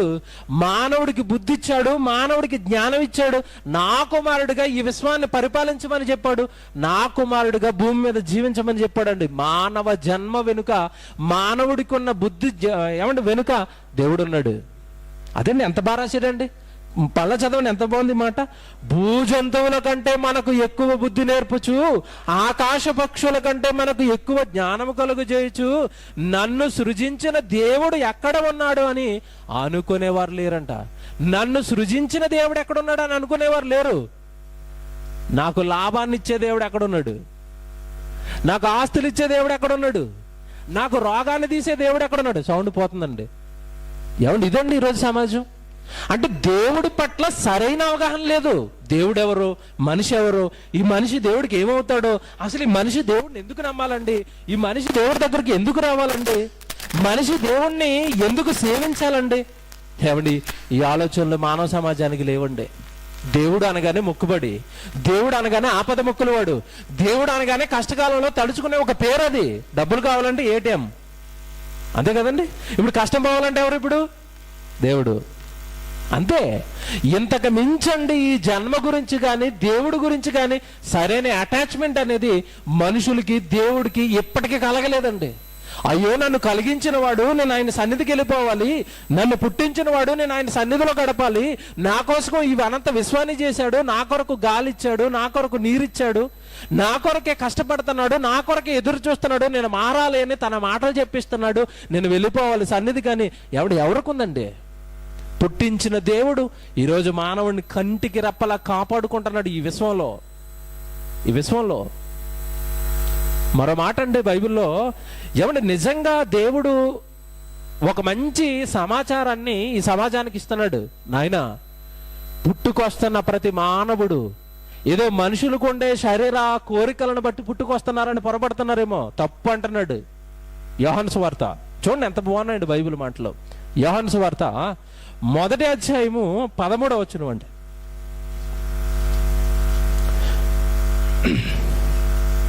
యోహాను సువార్త 1వ అధ్యాయము 13వ వచనం. అండర్లైన్ చేయండి, ఎంత బాగున్నాయండి మాటలు. వారు దేవుని వలన పుట్టిన వారే కానీ రక్తము వలనైనను శరీరానికి ఉండే ఇచ్చల వలనైనను మనుషేచ్ఛల వలనైనను పుట్టినవారు కారు అంటున్నాడు. చూడండి, శరీరానికి ఇష్టాలు ఉంటాయి, శరీరానికి కోరికలు ఉంటాయి. యవనంలో ఉన్న స్త్రీ పురుషులు ఇద్దరు వివాహం అనే బంధంతో ఒకటవుతున్నారు. ఏమంటే ఆ శరీరానికి ఉండే ఆ కోరికల వలన పిల్లలు పుట్టేస్తున్నారు అనుకోవటం తప్పు. బైబిల్లో ఒక స్త్రీ ఉంటుంది, హన్నా, గొడ్రాలు అయిపోయింది, పిల్లలు లేరు. ఆ పిల్లలు లేనప్పుడు గట్టిగా ప్రార్థించిందండి దేవుడికి, నాకు ప్రభా నేను గొడ్రాలను అయిపోయి నాకు పిల్లలు కావాలి అన్నప్పుడు. మీరు మొదటి అధ్యాయం అంతా చదవండి, సమూయేలు మొదటి గ్రంథం మొదటి అధ్యాయం అంతా మీరు చదవండి. అక్కడ ఎల్కానా హన్నా అనే ఇద్దరు దంపతులు కనబడతారు. ఎప్పుడైతే ఈమెకి పిల్లలు లేరో ప్రార్థించగానే అక్కడ బైబిల్లో ఒక పదం ఉంటుంది. ఆ హన్నా ఎల్కానా ఒకటవుతున్నప్పుడు దేవుడు వారి జ్ఞాపకం చేసుకొనిను కనుక సమూయేలు వాళ్ళ గర్భంలో పుట్టాడు. వారిని జ్ఞాపకం చేసుకున్నాడు. ఎల్కానాను హన్నాను జ్ఞాపకం చేసుకున్నాడు అని ఉంటుందండి. అక్కడ జ్ఞాపకం చేసుకున్నాడు. సంసార జీవితంలో భార్య భర్తలు ఇద్దరు ఎన్నోసార్లు కలుస్తారండి. కానీ ఎప్పుడు ఆ గర్భాన్ని దేవుడు జ్ఞాపకం చేసుకుంటున్నాడు, ఎప్పుడు ఆ గర్భంలోకి ఒక కుమారుని కానీ ఒక కుమార్తెను కానీ ప్రవేశపెడుతున్నాడు అన్న సంగతి తెలీదు. రహస్యం. బైబిల్ అది కూడా చెప్పింది, నీ జన్మదినం రహస్యం. నువ్వెప్పుడు పుట్టావో నీ జన్మ ఏంటో నీకు తెలియదు నాయనా, నీ వెనుక నేనున్నాను. ఎలా అండి మానవ జన్మ వెనుక దేవుడు ఎలా ఉన్నాడని మీరు ఆలోచిస్తే, ఎవడు అందులో తల్లిదండ్రుల పాత్ర 10% అయితేనండి, మిగతా 90% పాత్ర ఎవరిది అనుకుంటున్నారు? దేవుడిది. ఈ రోజండి పిండోత్పత్తి శాస్త్రం అని ఈ పిండాల మీదే, ఈ పిండాల గురించి పరిశోధన చేయడానికి ఒక శాస్త్రం పుట్టింది, పిండోత్పత్తి శాస్త్రం. ఏమన్నా ఆ శాస్త్రం, ఏమన్నా ఆ శాఖ ఎప్పటికీ వాళ్ళ బుర్రకి అందని సంగతి ఒకటి ఉందండి. మీరు కావాలంటే చూడండి. ఎప్పటికీ వాళ్ళకి అందని సంగతి ఏంటంటే, మానవ శరీరం అలా నిజంగానండి ఆ పిండం చిన్న ముద్ద నుండి డెవలప్ అయ్యి ఏమండి మీరు హాస్పిటల్కి వెళ్ళినప్పుడు అండి, ఏమండి ఈ గర్భిణీ స్త్రీలను చూసే హాస్పిటల్లో బొమ్మ ఉంటుంది చూడండి, 2వ నెల, 3వ నెల, 6వ నెల, 9వ నెల బొమ్మలు ఉంటాయి కదా. ఆ బొమ్మలు చూసినప్పుడు ఎలా ఉంటుందండి, రౌండ్ ఒక ముద్దగా ప్రారంభమైన మనిషి డెవలప్ అవుతున్నాడు 9 నెలలు 270 రోజులు. ఏమంటే ఇప్పటికీ శాస్త్రానికి అంతు చిక్కని సంగతి ఏంటంటే, అసలు రక్తపు ముద్ద నుండి గట్టి పదార్థమైన ఈ ఎముకలు ఎలా ప్రారంభమవుతున్నాయి, ఆ రక్తపు ముద్ద నుండి గట్టి పదార్థమైన ఎముక అసలు ఎలా తయారవుతుంది, ఎప్పటికీ వాళ్ళు బుర్ర కొట్టుకుంటున్నారండి. ఎందుకు కొట్టుకుంటున్నారంటే ఆ సంగతిని దేవుడు లాక్ చేశాడు. చూస్తారు బైబిల్ ప్రసంగి గ్రంథం. ఏమండి శాస్త్రాన్ని మించిన జ్ఞానం అండి దేవుడు మనకు నేర్పింది. కారణం ఏంటంటే సృష్టికర్త రాయించిన పుస్తకం కనుక, మానవుల సృష్టి వెనక ఆయన ఉన్నాడు కనుక, ఈ మానవ సమాజానికి వాళ్ళ పుట్టుకకు సంబంధించిన వాళ్ళ దేహానికి సంబంధించిన ఎన్నో సంగతులు రాయించి పుస్తకంగా మన చేతిలో పెట్టాడు దేవుడు. నాన్న నేర్చుకోండి, మహాజ్ఞానం ఇది. మీరే జ్ఞానానికి వారసులు అవ్వాలి, మీరే చెప్పాలి ఈ ప్రపంచానికి. ఎందుకంటే ఈ ప్రపంచం అంతా నన్ను మర్చిపోయింది, భూమి మీద ఉన్న మానవులు అందరూ నన్ను మర్చిపోయారు, వాళ్ళ జన్మేంటో వాళ్ళకి తెలియదు అసలు. ప్రసంగి గ్రంథం 11వ అధ్యాయము 5వ వచనం అండి. చూడండి ఏమని రాస్తున్నాడు అక్కడ, చోళాలి గర్భమందు ఎముకలు ఏ రీతిగా ఎదుగునది అది నీకు తెలియదు అన్నాడా, తెలుస్తుంది అన్నాడా? నీకు తెలియదు అన్నాడు. ఎప్పటికీ చేతులు ఎత్తేసింది శాస్త్రం, మాకు తెలియదండి. చోళాలి గర్భమందు ఏం రాస్తున్నాడండి బైబిల్, చోళాలి గర్భమందు ఎముకలు ఏ రీతిగా ఎదుగుతున్నాయో అది నీకు తెలియదు నాయనా, అది నా పని, నేను చేస్తున్నాను దాన్ని. నేనేస్తున్నాను ఎముకలు, నేనేస్తున్నాను కన్ను, నేనేస్తున్నాను ముక్కే, నేనేస్తున్నాను నరాలు, నేనేస్తున్నాను పేగులు, నేను పెడతాను గుండె, నేను పెడతాను ఊపిరితిత్తులు, అవయవాలు అన్నిటి గురించి రాసేసాడండి. బైబిల్ అంతా ఒకరోజు చదవలేం కదండి, ఒకే రోజు అన్ని సంగతులు చూపించలేం కదా. ప్రతి అవయవం గురించి రాస్తున్నాడు. ప్రతి అవయవం, నీ తల్లి గర్భంలో పుట్టుకొస్తున్నా నీకు ఇవ్వబడిన నీ దేహం ఉంది చూసేవు నాయన, ఆ దేహం వెనక కష్టం అంతా నాదేరా, నేనే చేశాను కన్ను, నేనే చేశాను కాలు. యోబు గ్రంథం చూడండి ఎంత మంచి మాటలు అండి. ఎవడు బైబిల్ ఎన్ని రోజులు చదివినా, ఎన్ని మాటలు చూపించినా తరగని మహాజ్ఞానాన్ని సంపదగా మన చేతుల్లో పెట్టాడండి. ఎవరికి తెలియవు ఇవి. యోబు గ్రంథం 10వ అధ్యాయం 8వ వచనం చూడండి. యోబు గ్రంథము 10వ అధ్యాయం 8వ వచనం అండి. నీ ఎవడు భక్తుడికి తెలిసిపోయిందండి. ఎవడు యోబు గ్రంథం ఎప్పటిదండి, క్రీస్తుకు పూర్వం ఇంచుమించుగా 1500 సంవత్సరాల క్రితం అండి. అప్పటికి శాస్త్రం ఎక్కడదండి, శాస్త్రవేత్తలు ఎక్కడండి, అసలు సైన్స్ అన్న పదం లేదండి అప్పటికి. క్రీస్తుకు పూర్వం బ్రతికాడు. క్రీస్తుకు పూర్వం 1500 సంవత్సరాల క్రితం బ్రతికిన ఒక భక్తుడు చెప్తున్నాడు. ఇప్పుడు మనం క్రీస్తు శకంలోకి వచ్చేసాం. అంటే ఇంచుమించుగా ఈయనకి మనకి 3500 సంవత్సరాల క్రితం చెప్పేశారండి ఈ మాట. ఏమన్నాడు తెలుసా? మానవులారా, మనిషిని ఆయన నాకేవ్వబడినా నా దేహం ఉంది చూశారు, నా దేహం వెనకాల ఒక మహాశక్తి ఉందని చెప్పుకొస్తున్నాడు. ఇక్కడ ఏమంటున్నాడు? నీ హస్తములు నాకు అవయవ నిర్మాణం చేశాయి. చూసారండి ఏం మాట అండి అది? నా అవయవాలు నిర్మాణం చేసింది నీవు తండ్రి. పరలోకంలో నా దేవుడమైన నీవు చేసావు నాకు అవయవాలు. మా నాన్న చేయలేదు, మా అమ్మ చేయలేదు నాకు గుండె, మా నాన్న చేయలేదు నాకు కన్నే, మా తల్లి చేయలేదు నాకు ఎముకలు. వీటి నిర్మాణకుడు, వీటి సృష్టికర్త నీవు తండ్రి అంటున్నాడు. ఏం రాశాడండి బైబిల్? నీ హస్తములో నాకు అవయవ నిర్మాణం చేశాయి అని. తర్వాత చూడండి ఏమంటాడు, ఇంకా అలా మీరు కిందకి వెళ్ళిపోతే, జిగటమన్నుగానున్న నన్ను నీవు నిర్మించితివి, ఆ సంగతి నన్ను జ్ఞాపకం చేసుకొనుము. 10వ వచనానికి వెళ్దామండి డైరెక్ట్ గా. 10వ వచనం, ఒకడు పాలు పోసినట్లు నీవు నన్ను పోసితివి కదా, జున్నుగడ్డ ఒకడు పేరబెట్టినట్లు నీవు నన్ను పేరబెట్టితివి కదా. ఏంటంటే ఆ పోలికలు ఏంటండి, ఆ మాటలు ఏంటండి? జున్నుగడ్డ పేరబెట్టినట్లు నువ్వు నన్ను పేరబెట్టావు తల్లి గర్భంలో అంటున్నాడు. ఏమంటే జున్ను గురించి ఎంతమంది తెలుసు చెప్పండి? జున్ను ఎలా ఉంటుంది? గట్టిగా ఉంటుందా, పలచగా ఉంటుందా? గట్టిగా ఉంటుంది, ముద్దది. అసలు ముద్ద ఎలా వచ్చింది చెప్పండి? గట్టి ముద్ద ఎలా వచ్చింది చెప్పండి? అది ఎక్కడి నుంచి ప్రారంభమైంది? జున్ను పాల నుండి. పాలు ఎలా ఉంటాయి? పలచగా. దాన్ని మరగబెట్టగా మరగబెట్టగా మరగబెట్టగా మురిపాలు మరిగి మరిగి మరిగి గడ్డవుతాయి. దేవుడు ఏం పోలికి తీసుకున్నాడు తెలుసండి?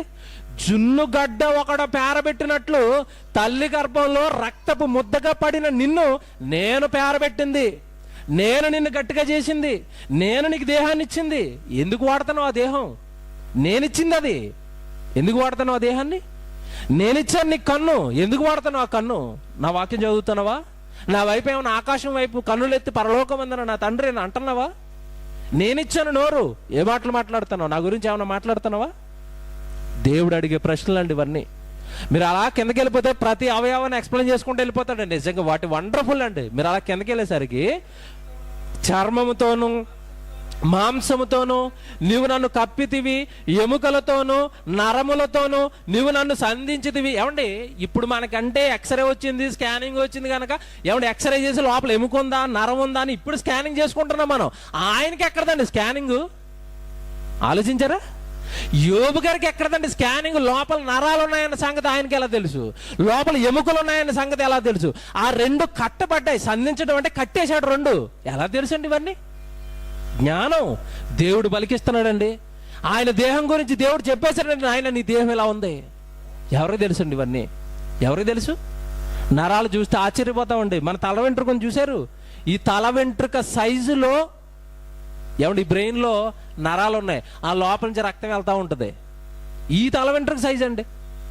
అప్పుడప్పుడు అవే క్లాట్ అయిపోతాయి, బ్రెయిన్ ట్యూమర్ వస్తుంది, బ్రెయిన్ అంతా పనిచేయదండి. దేవుడు సృష్టి అండి ఇదంతా. దేవుని పిల్లలారా, అంటే పలుకుతున్న ప్రతి మాటలో, రాయబడుతున్న ప్రతి మాటలో కూడా ఆశ్చర్యం చూడండి. ఆశ్చర్యం కదండి. ఎముకలు నేను చేశాను, నరాలు నేను చేశాను, మాంసం నేను చేశాను, చర్మం నేను చేశాను. మాంసం వేరు, చర్మం వేరు, తెలుసు కదండి. రెండు చెప్తున్నాడు చూడండి. అక్కడ మాంసం లోపల ఉంటుంది, చర్మం పైన ఉంటుంది. ఏంటండి ఈ వర్ణన? ఏంటండి అంటే ఇప్పటి వరకు చెప్పింది నేను ఏంటంటే, పుట్టుకొస్తున్న ప్రతి మానవుడి వెనుకాల ఎవరుంటున్నారు? ఇప్పుడు దేవుడు ఉన్నాడు. పుట్టుకొస్తున్న ప్రతి దేహం వెనుక ఎవరు కనపడుతున్నారంటే దేవుడు కనపడుతున్నాడు. ఇక్కడ వరకు బాగుందండి. అసలు ఈ దేహాలను ఇంత కష్టపడి 270 రోజులు కంటికి రెప్పల ఆ తల్లి చూలాలి గర్భాన్ని చూసుకొని ఆ బిడ్డను నిర్మించి భూమి మీదకి ఒక రోజు పంపించి ఎందుకు ఎంత కష్టపడి దేవుడు ఒక అతనికి జన్మనిస్తున్నాడు? ఇది విషయం ఇప్పటి నుంచి. అసలు ఈ జన్మ వెనుక, ఈ జన్మనిస్తున్న దేవుడికి ఏమైనా ఆలోచనలు ఉన్నాయా? ఈ జన్మ వెనుక, ఈ జన్మను కలిగిస్తున్న దేవుడి సంకల్పం ఏంటి అసలు? ఏదో అలా పుట్టుకొస్తున్నారు, అందరు పిల్లలు స్కూల్కి వెళ్తున్నారు కనుక 3వ సంవత్సరాన్ని మనం స్కూల్ వేసేస్తున్నాం, వాళ్ళతో పాటు ఇటు స్కూల్కి వెళ్ళిపోతున్నాడు. ఆ తర్వాత 10th క్లాస్ అయిపోతుంది, ఇంటర్మీడియట్ అయిపోయింది, డిగ్రీ అయిపోయింది, టెక్కలు అయిపోయినాయి, ఎంటెక్లు, బీటెక్లు. ఆ తర్వాత ఉద్యోగానికి వెళ్ళిపోయాడు. ఆ తర్వాత కొంతకాలానికి పెళ్ళి అయిపోయింది. ఆ తర్వాత వాడు పిల్లల్ని కన్నాడు. ఆ తర్వాత వాడు కొంతకాలానికి ముసలి అయిపోయాడు, చనిపోయాడు, లోకం అయిపోయింది వాడికి. ఇంతేనా జీవితం? అసలు ఇందుకేనా దేవుడు ఇంత కష్టపడి చర్మం, మాంసం, నరాలు, ఏమిటి చూలాలి గర్భంలో కష్టపడి ఈ దేహాన్ని కట్టింది దేవుడు ఇందుకేనా? అసలు ఏంటి అసలు జన్మ వెనుక? అసలు జన్మ వెనుక దేవుడు కొన్ని ఆలోచనలు ఏంటి? జన్మ వెనుక దేవుడు మనిషికి చెప్పాలనుకుంటున్న సంకల్పం ఏంటని మనం ఆలోచించగలిగితే ఒక మహాభక్తురాలు మనకు కనపడుతుందండి బైబిల్లో. ఆమెకి ఇందాక మీకు సంగతి చెప్పాను కదా, ఆమె ఎలా గొడ్రాలో ఇప్పుడు మనం చెప్తున్న ఆమె కూడా గొడ్రాలేనండి, పాపం పిల్లలు లేరు. సంసోనును కంటన్న తల్లి. ఏమండి ఈవిడ ఒక ప్రార్థన చేస్తుందండి బైబిల్లో, దేవుడిని అడుగుతుందండి. నిజంగా ఈరోజు భూమి మీద పిల్లలు కన్న ప్రతి తల్లిదండ్రులు ఇలాగే అడగాలండి దేవుడిని. ఏమని అడుగుతుందో తెలుసా? ఒకసారి బైబిల్ చూడండి, న్యాయాధిపతుల గ్రంథం 13వ అధ్యాయం అండి. ఇక్కడే సంసోను తల్లిదండ్రులు కనపడతారు, సంసోను జననం మనకు కనబడుతుంది. ఏమంటే ఆ సంసోను తర్వాత దేవుడి కొరకు ఎంత బాగా వాడబడ్డాడో, దేవుడిని గొప్పగా ఎంత గొప్పగా భూమి మీద మహిమపరిచాడో మనకు తెలుసు సంసోను చరిత్ర. అయితే సంసోను పుట్టక మునుపు తల్లిదండ్రుల ఆలోచనలు మీరు చూడాలి. ఏమండి బిడ్డను కలబోతున్న, బిడ్డలను కనడానికి సిద్ధంగా ఉన్న ప్రతి తల్లిదండ్రులకి ఇది ఒక మేలుకొల్పండి వీళ్ళ జీవితం. సంసోను పుట్టక మునిపే వీళ్ళు ఏం అడుగుతున్నారో మీరు చూడాలి. 8వ వచనం అండి, 13వ అధ్యాయము 8వ వచనం. న్యాయాధిపతుల గ్రంథం 13వ అధ్యాయం 8వ వచనం అండి. అందుకు మనోహ, నా ప్రభువా, నీవు పంపిన దైవజనుడు మరలా మా యొద్దకు వచ్చి పుట్టబోవు ఆ బిడ్డకు, అండర్లైన్ చేయండి ఇది, పుట్టబోవు ఆ బిడ్డకు మేము ఏమి చేయవలెనో దానిని మాకు నేర్పునట్లు దయచేయమని యెహోవాను వేడుకొనగా. వాట్ ఏ వండర్ఫుల్ ప్రేయర్ అండి ఇది. బిడ్డ లేడండి అప్పటికి, బిడ్డను అడిగారు, దేవుడు ఇస్తానని చెప్పాడు.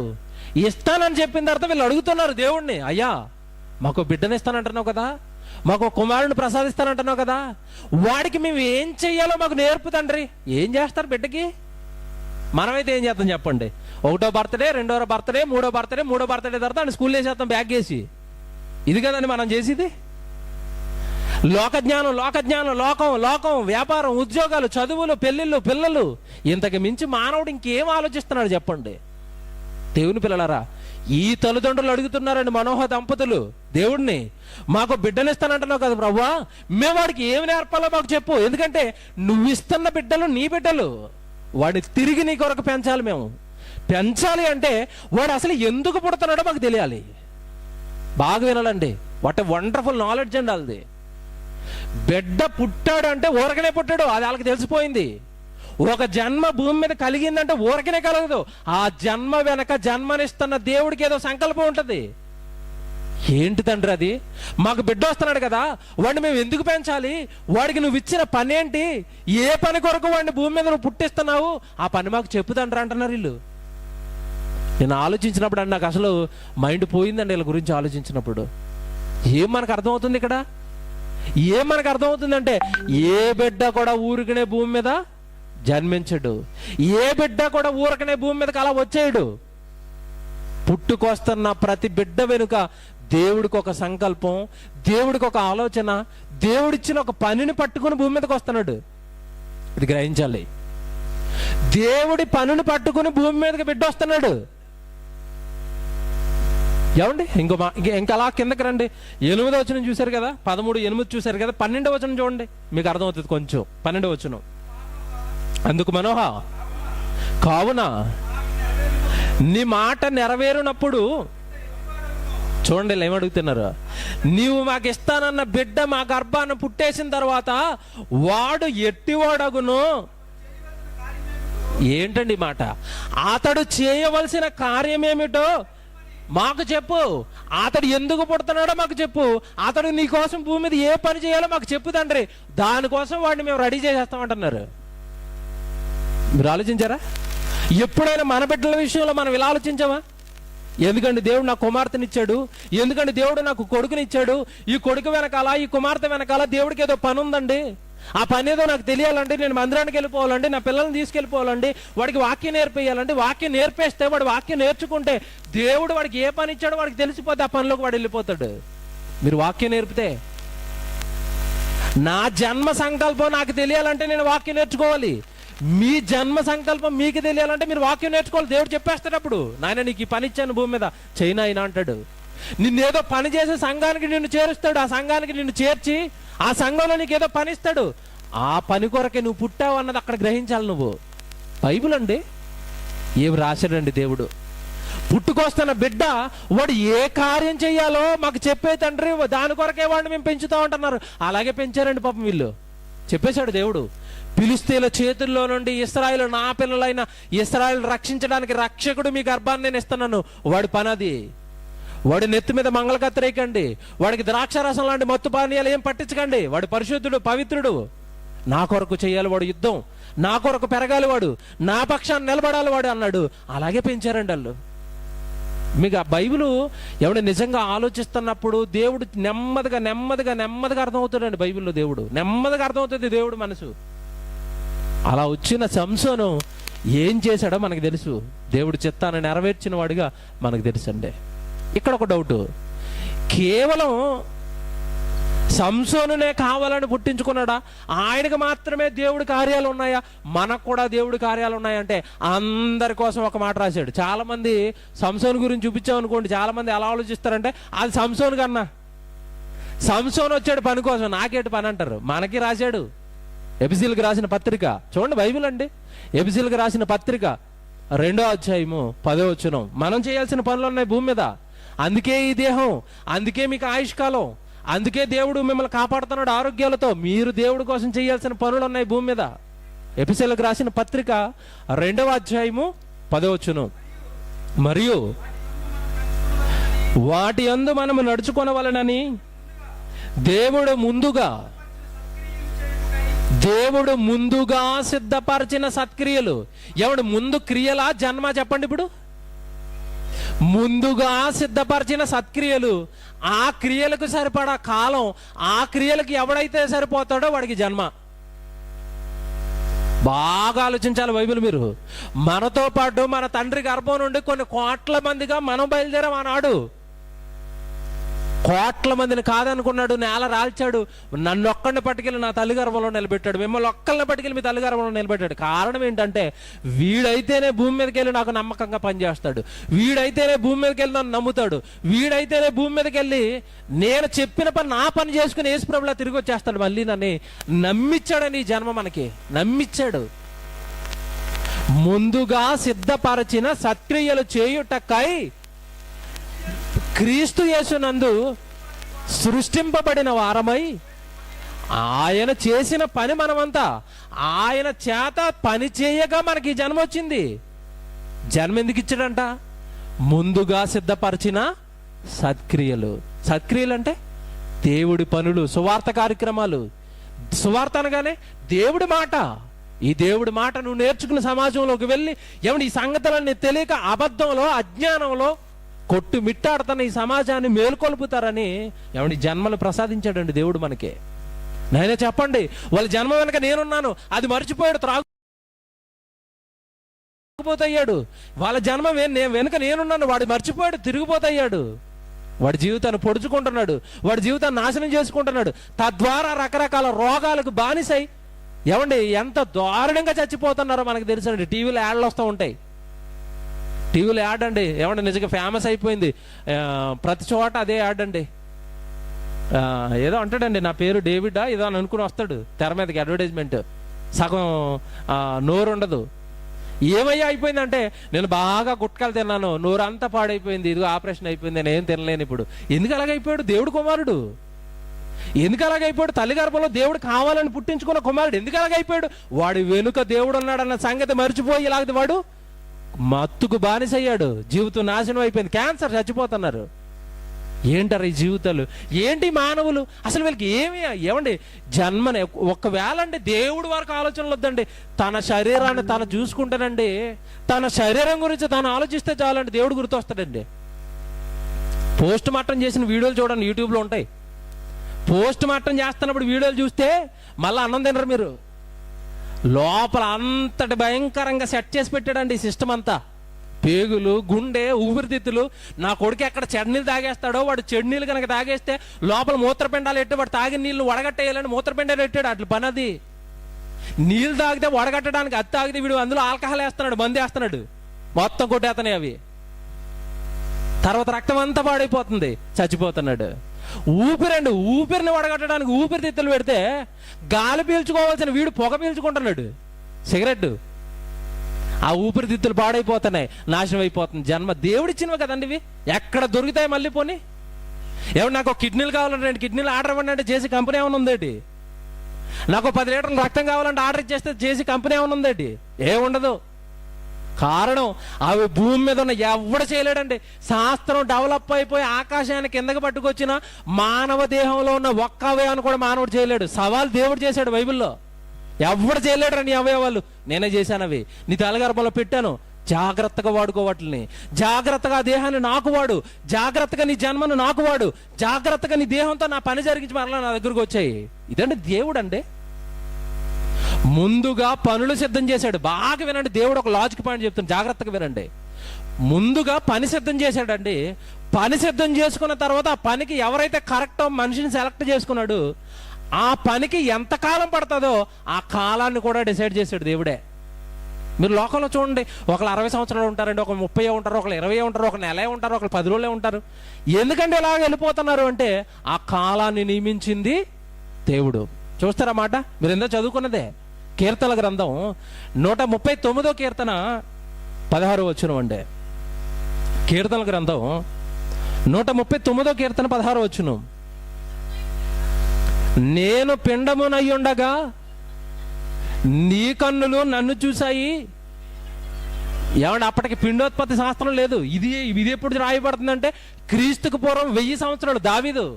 ఇప్పటికీ ఏమంటే బైబిల్ ఏం కట్టుకథలు కాదు. కింగ్ డేవిడ్ అని ఇప్పటికీ చరిత్రలో ఉన్నాడు ఆయన. కింగ్ సొలొమన్ అని ఇప్పటికీ చరిత్రలో ఉన్నారు వాళ్ళు. చరిత్ర పుస్తకాల్లో కూడా చదువుకుంటాం వీళ్ళ గురించి మనం. ఆయన దావీదండి, దేవుణ్ణి నమ్మిన వాడండి, మహాబలాఢ్యుడండి, చక్రవర్తి, పరిపాలించాడు రాజ్యాన్ని, యుద్ధాలు జరిగించాడు.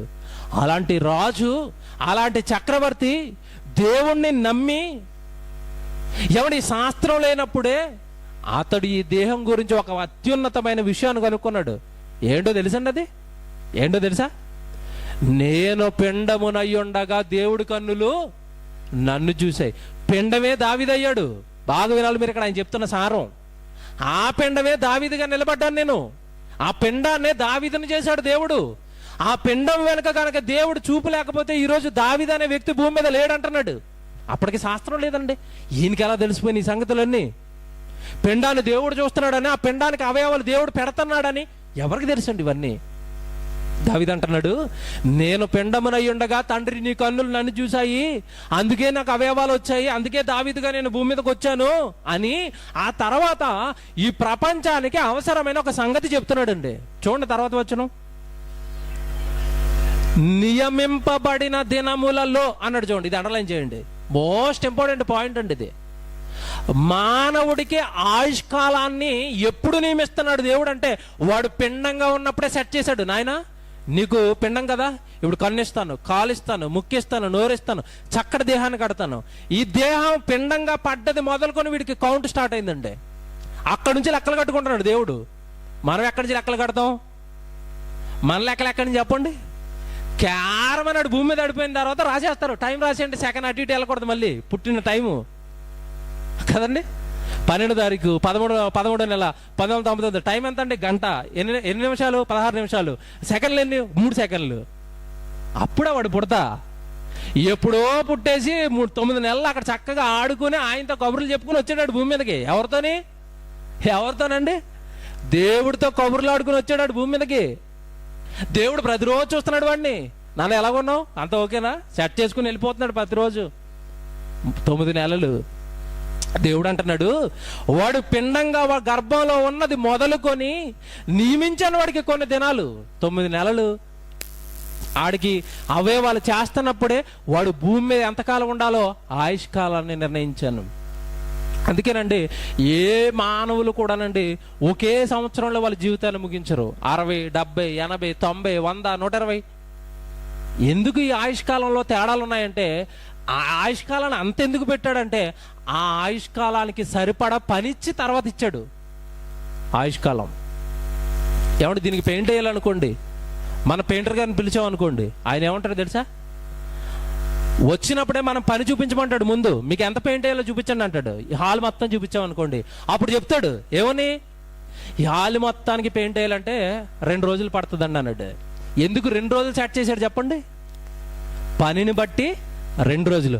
అలా కాదండి, బిల్డింగ్ మొత్తం అంతా వేసేయాలంటే 2 రోజులు వేసేస్తానంటాడు. ఏంటి బిల్డింగ్ మొత్తం వేయాలంటే ఏమంటాడు తెలుసా? 10 రోజులు పడుతుందండి. దేనిని బట్టి టైం డిసైడ్ అవుతుంది చెప్పండి? దేనిని బట్టి? పనిని బట్టి. అర్థమైందా మీకు? ఇప్పుడు భూమి మీద ఉన్న ఆయుష్కాలం కూడా దేన్ని బట్టి సెట్ చేయబడింది తెలుసా? నాకు ఇవ్వబడిన పనిని బట్టి నాకు ఇవ్వబడింది కాలం, ఆయుష్కాలం. నేను ఎక్కడెక్కడ వాక్యం చెప్పాలో ముందుగా రాసేస్తాడండి. ఆ రాసేసి ఇంతకాలం ఇన్ని చోట్ల వాక్యం చెప్పాలని నాకు ఒక స్క్రిప్ట్ రాసేసాడు, నన్ను భూమి మీద వేసాడు. ఆ పని అయిపోయేంత వరకు నాకు చావు రాదండి. మీరు నమ్మాలి దీన్ని. ఆ పని అయిపోయేంత వరకు నాకు చావు రాదు. ఎప్పుడైతే నా పని ముగిసిపోద్దో వచ్చేస్తాడు, సర్దుకో నాయన భూమి మీద నీ పని అయిపోయింది అంటాడు. హిజ్కియా దగ్గరికి వచ్చాడు, నాయన సర్దుకో నీ పని అయిపోయిందిగా వచ్చామంటున్నాడు దేవుడు. ఏంటండి బైబిల్ ఏం చెప్తుందండి? జ్ఞానం ఎంత లోతుల్లోకి మనిషిని తీసుకెళ్ళిందండి బైబిల్. మానవ జన్మ గురించి, ఇవ్వబడిన ఆయుష్కాలం, వస్తున్న అవయవాలు, ఏమంటే రాబడుతున్న ఈ జన్మ, ఎన్ని చెబుతున్నాడండి. 1 గంట కాదండి, 20 గంటలు 30 గంటలు అయినా మాట్లాడుకోవచ్చండి జన్మ గురించి. అన్ని రాశాడండి దేవుడు బైబిల్లో. గంటలో ఏం చెప్పలేమండి. ఏదో పై పైన 4 సంగతులు చెప్తున్నాడు అంతే. మీకు పై పైన చెప్తున్నాను నేను. లోతుల్లోకి వెళ్ళి విడగొడితే దేవుడి ఆలోచనలు, జన్మ పట్ల దేవుడికి ఉన్న సంకల్పం అంతా బయటకు వస్తుందండి, అంతా బయటకు వస్తుంది. ఇంకో విషయం చెప్పనండి, జాగ్రత్తగా వినాలి తల్లిదండ్రులు బాధపడకుండా.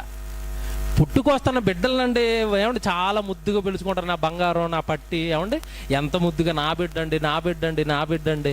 మీకు సంగతి తెలియాలి, ఆ బిడ్డ మన బిడ్డ కాదు. ఎవరి బిడ్డ చూస్తారా బైబిల్లో? యెహెజ్కేలు గ్రంథం రాశాడండి బైబిల్. యెహెజ్కేలు గ్రంథం 16వ అధ్యాయము 20వ వచనం. యెహెజ్కేలు గ్రంథం 16వ అధ్యాయము 20వ వచనం అండి. మరియు గట్టిగా చదవనమ్మది. మరియు నీవు నాకు కనిన కుమారులను నా కుమార్తెలను అన్నాడా, మీ కుమార్తెలు అంటున్నాడా? చూసారా? మరియు మీరు నాకు కనివారంట. అంటే ఇప్పుడు పిల్లల్ని మనం కంటున్నది ఎవరికోసం చెప్పండి? నా కొడుకు పుడితే బాగుందండి, నా వంశాన్ని నిలబెట్టేస్తాడు. నీ వంశమా? ఆడు నిలబెట్టాల్సింది నీ వంశాన్ని కాదు. ఎవరి వంశాన్ని? దేవుడి వంశాన్ని నిలబెట్టినాక బుడ్డ కావాలని ఆయన కోరుకోవాలి. అదే అంటుంది ఇందాక ఆమె. ఎవరు? సంసోను తల్లిదండ్రులు అదే అంటున్నారు. పుడుతున్నాడు కదా బిడ్డ, నాయన వీడికి ఏ పని నువ్వు సెట్ చేసావో మాకు చెప్పంటున్నారు. మనమేమో మన పనులు సెట్ చేస్తాం వాడికి. నేను పోలీస్ అవ్వాలనుకున్నానండి, నా కళ తీరలేదండి, డబ్బులు సరిపోలేదండి, మా నాన్న సపోర్ట్ ఇవ్వలేదండి. కనుక ఖచ్చితంగా నాలో తీరని కోరిక ఇప్పుడు వాడి మీద తీర్చేయాలి. ఎవరి మీద? నా కొడుకుని ఖచ్చితంగా పోలీసుని చేసేయాలి, నా కొడుకుని ఖచ్చితంగా లాయర్ని చేసేయాలి. ఎందుకంటే నేను అవలాపోయాను, నా జీవితంలో లేదు అది. నా జీవితంలో ఉన్న కోరికలు ఇప్పుడు వాడి మీద రుద్దేస్తాను నేను. ఇదండి నేటి సమాజం. నా పిల్లలు అనుకుంటే పొరపాటు. మీరు నాకు కనిన కుమారులను కుమార్తెలను, నా పిల్లల్ని మీ చేతుల్లో పెడతానని, నా కొరకు పెంచుతారని నమ్మి, నా కొడుకనో నా కూతురనో మీరు అనుకుంటే పొరపాటు అంటున్నాడు దేవుడు.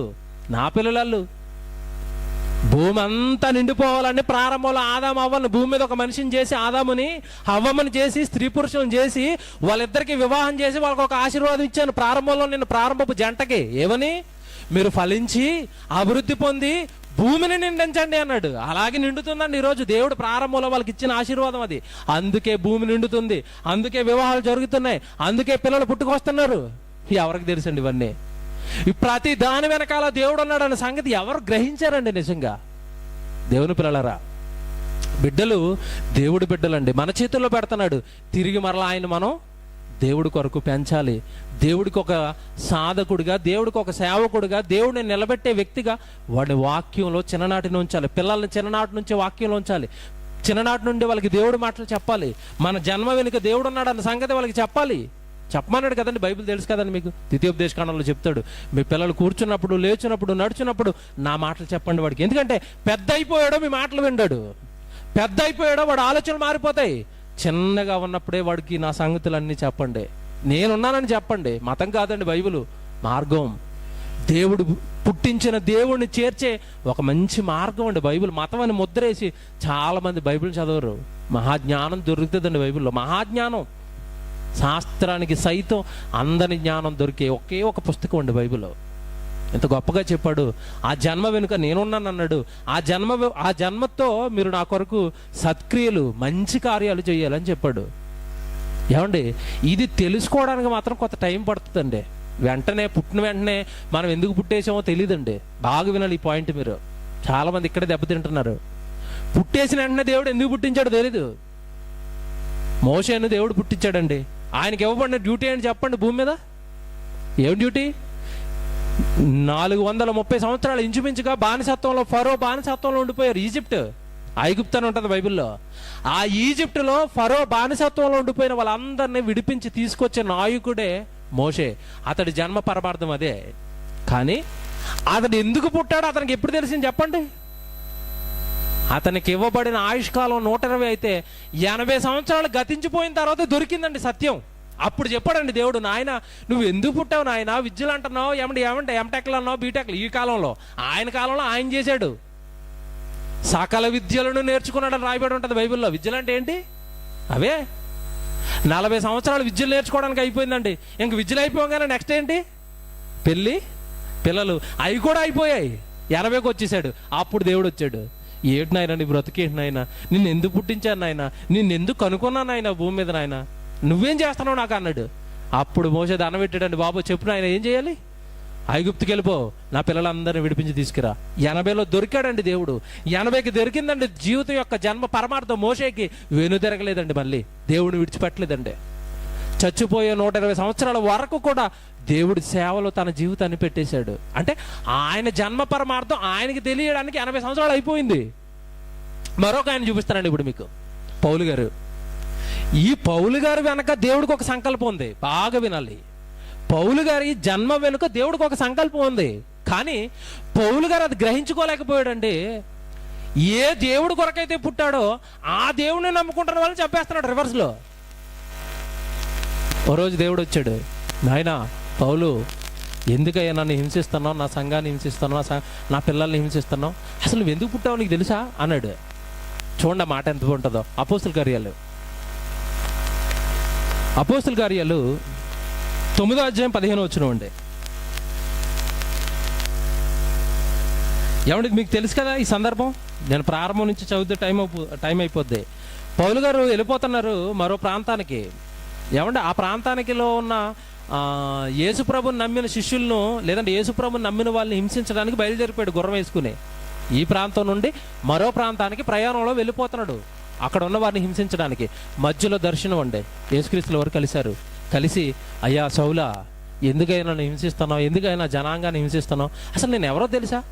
ఈ లోకాన్ని కలిగించిన వాడిని. నేను ఎవరినో తెలుసా? భూమి మీద ఉన్న మానవాళి పాపాలను కడిగి ప్రాణం పెట్టి వాళ్ళని పరిశుద్ధులను చేసి పరలోకానికి చేర్చడానికి వస్తే నన్ను నమ్మిన నా పిల్లల్ని నువ్వు చంపుతావా అన్నాడు. ఈ జ్ఞానం అంతా తెలిసేసరికండి పౌలు అవాక్కయ్యాడు.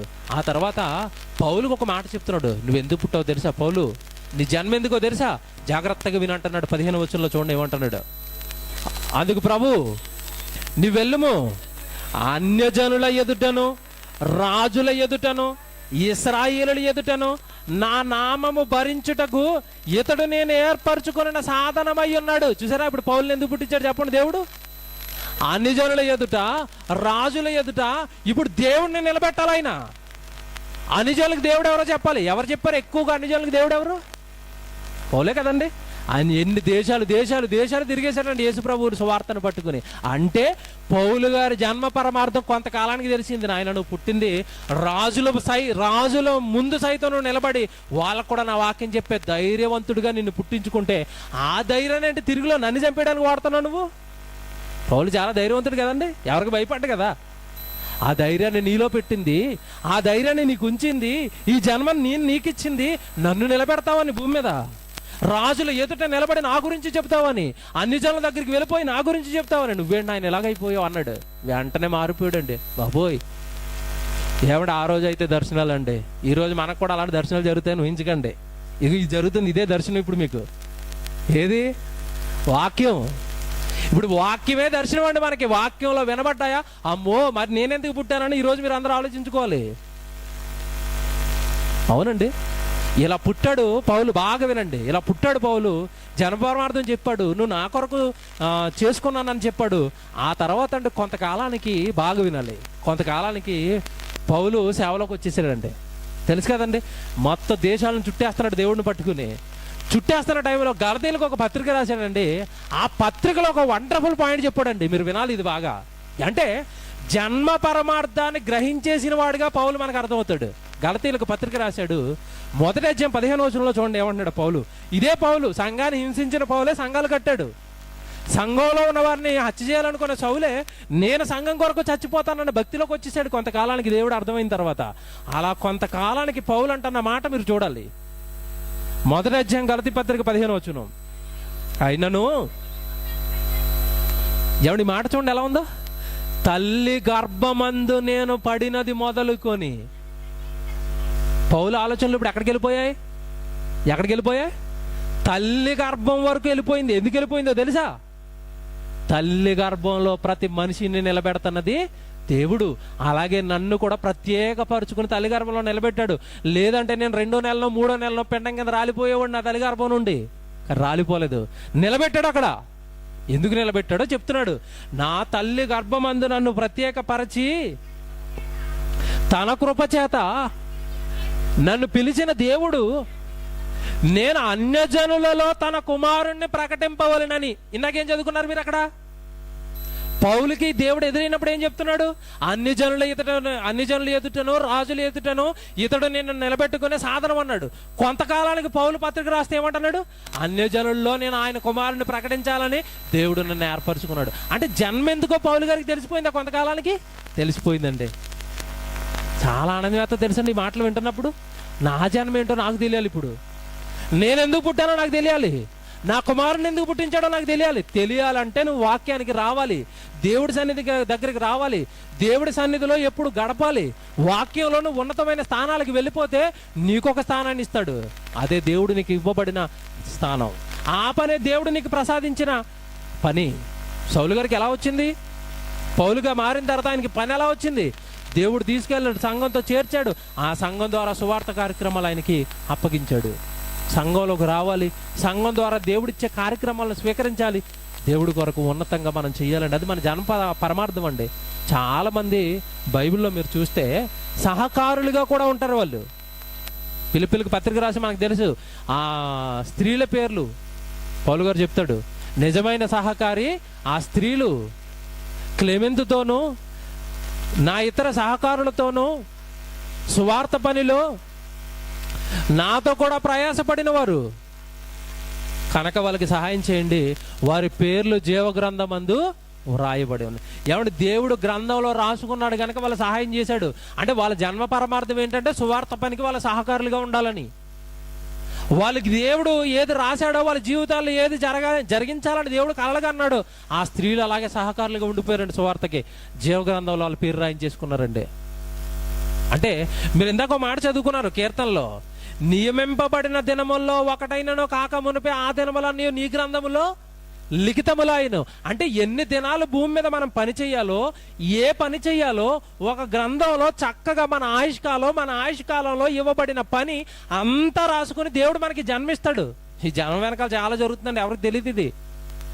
ఇది ఊరకనే వచ్చేసిన జన్మ కాదు, ఇది ఊరకనే వచ్చేసిన జీవితం కాదండి. ఏమంటే ఈరోజు జీవితాలు అన్నీ చూడండి, ఎవరి ఇష్టాలు వాళ్ళవండి, ఎవరి సుఖాలు వాళ్ళవండి, ఎవరి ఆలోచనలు వాళ్ళవండి. ఎవరి ఆలోచన అయినా దేవుడికి అనుకూలంగా మలుచుకుంటున్నారండి. ఎవరి జీవితానైనా దేవుడికి అనుకూలంగా మలుస్తున్నారండి. ఎవడు నేను దేవుడి కొరకు ఉపయోగపడాలండి, నేను దేవుడి కొరకు చెయ్యాలండి, నేను దేవుడి కొరకు వెళ్ళాలండి. ఎవరండి జీవితాలు చక్కగా దేవుడి కొరకు మలుస్తున్నారు? కారణం ఏంటంటే మనకే అర్థం కాలేదు జన్మ విలువ. మనకే అర్థం కాలేదు జన్మ వెనుక దేవుడు ఉన్నాడని. ఊరకనే వచ్చిన జీవితం అనుకుంటున్నారా? అలాగ అనుకునే ధనవంతుడు గడిపేశాడండి భూమి మీద జీవితం. ఓ రోజు హఠాత్తుగా చనిపోయాడు. అక్కడ నిలబడి పాతాళంలో కాలిపోతున్నాడు. ఎదురుగా అబ్రహాం ఉన్నాడు. అప్పుడు అంటున్నాడు అబ్రహాము, నాయన ఏటి నా జీవితం ఎలాగైపోయిందంటే సరికి ఒక మాట అంటాడు అబ్రహాము. ఏమన్నాడు? కుమారుడా, నీ జీవితకాలం అందు నీకిష్టమైనట్టుగా భూమి మీద నువ్వు సుఖాన్ని అనుభవించావు. దేవుడు నీ జీవితానికి ఏ పని ఇచ్చాడో ఆ పని చేయలేదు నువ్వు భూమి మీద. దేవుడు నిన్ను ఎందుకు పుట్టించుకున్నాడో అది చేయలేదు భూమి మీద. ఏమంటే దేవుడి సన్నిధి అన్నా, దేవుడి వాక్యం అన్నా, ఏమంటే దేవుడి ఆరాధనలు అన్నా చాలా మంది కంటే చిన్న చూపండి. ఏమంటే పెళ్ళిళ్ళు, శుభకార్యాలు, ఏమంటే లోకంలో జరుగుతున్న ప్రతి దాంట్లోనే ఉంటారండి. రెగ్యులర్గా దేవుడి దగ్గర ఉంటారంటే ఉండరు. దేవుడు అంటే ఏదో చిన్న చూపు, ఏదో ఖాళీగా ఉన్నప్పుడు ఆయనకి పడద్దాంలో టైం ఇచ్చిన దేవుడికి ఖాళీగా ఉన్నప్పుడు టైం ఇస్తున్నారు. టైం ఇచ్చింది దేవుడు మొత్తం ఖాళీ చేస్తాడు. దేవుడికి టైం ఇవ్వకపోతే మొత్తం టైమే ఖాళీ చేసి ఇక్కడే కూర్చోబెట్టుకుంటాడు. ఇక చాలా దారుణం అండి, చాలా దారుణం అండి. దేవుడి పట్ల భయం లేదు, దేవుడి పట్ల భక్తి లేదు. ఈ జన్మ దేవుడి దన్న భయం లేదు. నేను ఏదో చెయ్యాలంటే దేవుడికన్నా తపన లేదు. అన్యాయం చేసుకుంటున్నారండి ఎవరి జీవితాన్ని వాళ్ళ అన్యాయం. దేవుడు లెక్కలు అడుగుతాడు. గాలి తాగుతున్నావు, నీళ్ళు పీల్చి తాగేస్తున్నావు, ఆహారం తినేస్తున్నావు, ఇతన్నిటికీ లెక్కలు అడుగుతాడు. ఓ రోజు నీ మీద పెట్టుబడి ఈరోజు ఎంత గాలి పీల్చేసావు, ఈరోజు ఎన్ని నీళ్ళు తాగేసావు, ఈరోజు ఎంత ఆహారం తినేసావు, నాది అంత ఆహారం, అన్ని నీళ్ళు, అంత గాలి పీల్చుకుని నాకు ఏం చేసావని ఈరోజు అడిగితే మన దగ్గర వచ్చే సమాధానం ఏంటి చెప్పండి? ఏముంది చెప్పండి? ఏం చేసామని ఆయన గురించి లెక్కలు చెప్పుకుంటాం చెప్పండి? జన్మ ఆషామాషి కాదండి. భూమి మీద జీవితం అంటే చాలా భయంతో గడపాలండి. అయ్యి బాబు నేను వచ్చేసాను ఈ జీవితం. యేసుప్రభు ఒక మాట అంటాడు చూడండి, ఒక మాట ఆశ్చర్యపోతారండి మీరు. మత్తయి సువార్త 26వ అధ్యాయం చూడండి ఏమంటున్నాడు. బ్రతుకున్న కాలంలో దేవుడికి అన్యాయం చేశాడంటే ఒక వ్యక్తి యోధా. అతను బ్రతుకుని అంతా నాశనం చేసుకున్నాడు. 30 వెండి నాణాలకు ఆశపడి తన జీవితాన్ని నాశనం చేసేసుకున్న తర్వాత యేసుప్రభు అతని పుట్టుక గురించి, యేసుప్రభు అతని జీవితం గురించి ఒక మాట అంటున్నాడండి. మత్తయి సువార్త 26వ అధ్యాయము 24వ వచనం అండి. 26వ అధ్యాయం 24వ వచనం బాగా వినాలి ఈ వాక్యం. మనుష్య కుమారుని గూర్చి వ్రాయబడిన ప్రకారం, ఇది అండర్లైన్ చేయండి. మనుష్య కుమారుని గూర్చి వ్రాయబడిన ప్రకారం అంటే అర్థం ఏంటి? యేసుప్రభు భూమి మీద ఎప్పుడు పుట్టాలో, ఏం చేయాలో అంతా ఆయన గురించి ఏం చేయిందంట? రాయబడింది. ఇప్పుడు ఆయన గురించే రాయబడిందా? మన గురించి కూడా రాయబడిందా? మన గురించి కూడా రాయబడిందా? మీరు ఎందాచ కీర్తన గ్రంథంలో చదువుకున్న భాగం అదే. నా దినములన్నీ నీ గ్రంథములో లిఖితములైన. యేసుప్రభు దినాలు దేవుడు రాసుకున్నాడు, మన దినాలు దేవుడు రాసుకున్నాడు. యేసుప్రభు చేయాల్సిన పని దేవుడు రాసుకున్నాడు, మనం చేయాల్సిన పని కూడా దేవుడు రాసుకునే పంపించాడు భూమి మీదకి. ఏది దేవుడికి మనం చేసే పని? మనుష్య కుమారుడు గూర్చి వ్రాయబడిన ప్రకారము మనుష్య కుమారుడు వెళ్ళిపోతున్నాడు. నా గురించి నా స్క్రిప్ట్ ఏంటంటే, దేవుడు భూమి మీద నాకు ఇచ్చిన పని ఏంటంటే, వెళ్ళమన్నాడు, 33.5 సంవత్సరాలు బ్రతకమన్నాడు, 30 ఏట బాప్తిసం తీసుకోమన్నాడు, 30 సంవత్సరాలు 3 సంవత్సరాలు వాక్యం చెప్పమన్నాడు, చివరిలో సిలువేయించుకోమన్నాడు, రక్తం కార్చమన్నాడు, సమస్త మానవాళి పాప ప్రోక్షణ కొరకు నా రక్తాన్ని ఇచ్చేయమన్నాడు. ఇచ్చేసాను. నా గురించి ఎలా రాయబడిందో, నా గురించి దేవుడు ఎలా రాశాడో అలాగే నేను వెళ్ళిపోతున్నాను. అనవసరంగా వీడు మధ్యలో వచ్చి బుక్ అయిపోయాడు. ఎవరు? యోధా. నన్ను దేవుడు ఎలాగో చంపేయాలని డిసైడ్ చేసి ఈ భూమి మీద జన్మించాడు. నేను ఎలా చావుకి వెళ్ళిపోతాను. మధ్యలో అనవసరంగా వీడు ఎంటర్ అయ్యాడు. ఎవరు? యోధా. 30 వెండి నాణాలకు నన్ను అప్పగించి లేనిపోని కేసులు వీడు ఇరుక్కున్నాడు, పాపంలో ఇరుక్కున్నాడు. ఉరిశిక్ష వేసేసినోడికి ఏమంటే ఉరిశిక్ష పడిందండి. వాడికి ఉరిశిక్ష పడిందంటే అర్థం ఏంటి? కొంతకాలంలో వాడిని ఊరేసేస్తారు. ఈ లోపు మధ్యలో ఎవడన్నా పిస్టలాట్కెళ్ళి కాల్ చేసాడు అనుకోండి, ఎలాగుంటా చెప్పండి? ఇప్పుడు వీడిని వేస్తారు లోపల. ఈ యోధ పరిస్థితి అదే. యేసుప్రభు ఏమో చచ్చిపోవడానికి వచ్చాడు. చచ్చిపోవడానికి వచ్చిన ఆయన వీడు అప్పగించడానికి మధ్యలో వెళ్ళి వీడు ఇరుక్కుపోయాడండి. వాడి గురించి ఏమన్నాడు తెలుసండి? యేసుప్రభు చూడండి ఏమన్నాడు. ఎవని చేత మనిషి కుమారుడు అప్పగింపబడుచున్నాడో ఆ మనుషునికి శ్రమ, ఆ మనుషుడు పుట్టి ఉండని ఎడల వాడికి మేలుండేది. మీరు అండర్లైన్ చేసుకోవాలి ఈ మాట. ఆ మనుషుడు పుట్టి ఉండని ఎడల. పుట్టకున్న వాళ్ళు కూడా ఉంటారా? ఉంటారు. అనవసరంగా ఈ లోకంలోకి ఎంటర్ అయ్యాడు. అనవసరంగా నన్ను అప్పగించే పాపంలో ఇరుక్కున్నాడు. వాడు పుట్టకుండా దేవుడి సంకల్పంలో వాడు ఎలాగో ఉన్నాడు. మనుషులు అందరూ ఉన్నారు దేవుడి సంకల్పంలో. ఏమంటే ఇందులోకి వచ్చామా? యుద్ధంలోకి వచ్చేసామండి. మనం యుద్ధ భూమిలో ఉన్నాం. ఇప్పుడు భూమి మీద ఉన్నామంటే, ఇందులోకి రాకపోయి ఉంటే, ఏమన్నా ఇందులోకి రాకుండా ఉంటే, అటు నుంచి అంటే తల్లి గర్భంలోకి పడకుండా, ఒక రూపం రాకుండా శుక్రకణంగానే మనం చనిపోతే ఏమన్నా చక్కగా పరదేశి కొట్టేసేవాళ్ళు అండి. తెలుసా? ఆ మనుషుడు పుట్టి ఉండని ఎడల వాడికి ఏముందంటున్నాడు? మేలు. శుక్రగానం పిండం అండమై పెద్ద బ్రహ్మాండం అయిపోయి ఈ జన్మ వాడు సంతరించుకుని ఈ జన్మలో దేవుడికి అన్యాయం చేశాడు. వాడు పుట్టకుండా ఆ శుక్రగానంగానే అక్కడే రాలిపోతే వాడు చక్కగా స్వర్గం చేరుకునేవాడు, పరలోకానికి వెళ్ళిపోయాడు, పరదేశికి వెళ్ళిపోయాడు. ఎందుకురా పుట్టావు, ఎందుకురా ఇంత దౌర్భాగ్యమైన పని చేసావు భూమి మీద అని తిడుతున్నాడండి యేసుప్రభు. ఏంటండి బైబిల్ ఏం చెప్తుందండి మానవ జన్మ గురించి? బైబిల్ దేవుని పిల్లలారా, ఆషామాషి కాదండి. జన్మ దొరికిందా? దేవుడు ఎన్నో నమ్మకాలు, ఎన్నో ఆశలను, ఎన్నో సంకల్పాలతో మనకి జన్మిచ్చాడండి. దేవుడికి దెబ్బ వేయకూడదండి, దేవుడికి అన్యాయం చేయకూడదండి. ఈ జీవితంలో దేవుడికి అంటూ ప్రత్యేకమైన స్థానం ఉండాలండి. దేవుడికి ఇవ్వాలండి, దేవుడికి చెయ్యాలండి. దేవుడు నాకు ఏ పని ఇచ్చాడో నేను గుర్తించాలన్న ఆశతో బ్రతకాలండి. నా పని ఏంటి ప్రభా, సహకారంగా ఉండమంటావా, ప్రకటించమంటావా, ఏ పని ఇస్తావు ప్రభా, నాకు ఆ పని ఇచ్చే ప్రభా, నేను చేసుకుంటాను ప్రభా, నీ పని చేసుకుంటాను ప్రభా. నా జన్మ అందుకే కదా నువ్వు ఇచ్చావు. ఏం రాశాడండి బైబిల్? చివరికి మాట చూపిస్తాను, ముగిస్తాను. దేవుడి చట్టం ఎలా ఉందంటేనండి, ప్రతి ఒక్కరికి దేవుడు తీర్పు తీర్చేది ఇలాగే. బాగా రాసుకోండి, బాగా వినండి మాట. ప్రారంభంలో ఒక గ్రంథం ఉందని చెప్పాడు దేవుడు. ఏ గ్రంథం అన్నాడు? నాకు ఇవ్వబడిన ఆయుష్కాలం అంతా, నాకు ఇవ్వబడిన దినాలన్నీ కూడా నువ్వొక్క గ్రంథంలో రాసుకుని నాకు ఇచ్చావన్నాడు కదా. ఇప్పుడు డే 1 నుంచి దేవుడు కౌంటింగ్ స్టార్ట్ అవుతుందండి. ఎక్కడి నుంచి? ఆ పిండం తల్లిగర్భంలో పడ్డది మొదలుకొని డే 1, డే 2, తర్వాత 270 రోజులు, 9 నెలలు అయిపోయింది. భూమి మీదకి వచ్చాడు. భూమి మీదకి వచ్చిన మొదటి రోజు, రెండో రోజు, 9 నెలలు. ఆ తర్వాత సంవత్సరం, మొదటి బర్త్డే అయిపోయింది. రెండో సంవత్సరం, రెండో బర్త్డే అయిపోయింది. 3 ఇలా బర్త్డేలు అయిపోతున్నాయి. మొత్తం మీద ఆయుష్కాలం అంతా అలా జమ్మదిగా ముందుకు జరుగుతూ ఉంది. విచిత్రం ఏంటంటే, వాడు ఏ ఆయుష్కాలానికి దేవుడు పనికి అందొస్తాడో దేవుడికి తెలుసండి. ఆ ఆయుష్కాలంలో, ఆ ఇవ్వబడిన ఆ రోజుల్లో దేవుడు కొరకు అతడు ఏం చేయాలో ముందుగానే రాసేసాడు. నేనేం చేయాలి ఈరోజు అంటే ప్రసంగం చేయాలి, ఇది నా స్క్రిప్టు, నేను ఇక్కడ ఉండాలి. నేను ఇక్కడ ఉండకుండా ఈ ప్రసంగం చేయకపోతే నా తాట తీసేస్తాడు. ఎందుకంటే నాకు ఇవ్వబడిన స్క్రిప్ట్ ఇది. ఇందుకే నా జన్మ, ఇందుకే నా జీవితం. అలా మీకు ఇవ్వబడిన పని ఉంటుంది. అలా భూమి మీద ఉన్న మానవులందరికీ దేవుడిచ్చిన పని ఉంటుంది. ఆ పని ఏ రోజుది ఆ రోజు చెయ్యకపోతే, ఏ రోజు దేవుడు నీకు ఏ పని ఇచ్చాడో నువ్వు గుర్తించకపోతే, దేవుడు ఒకరోజు 2 గ్రంథాలు తెర మీదకి తెస్తాడండి. ఒకటి, నీకు ఇవ్వబడిన పని ఏంటి, నువ్వు భూమి మీద చేసిన పని ఏంటి, 2 పక్క పక్కన పెడతాడు. ఇప్పుడు చూడండి, నీకు ఇవ్వబడిన పని ఏంటి, నువ్వు చేసిన పని ఏంటి. వీడు 30వ సంవత్సరం బాప్తీసం తీసుకోవాలి, 34వ సంవత్సరానికి వాక్యం ప్రకటించాలి, కానీ వీడు ఉద్యోగం చేస్తున్నాడు. స్క్రిప్ట్ మారిపోయింది. ఇప్పుడు మీకు అర్థమైందా? యేసుప్రభు 30కి బాప్తీసం తీసుకోవాలి, బాగా వినాలి. యేసుప్రభు 30కి బాప్తీసం తీసుకోవాలి, రాశాడు. 30లో బాప్తీసం.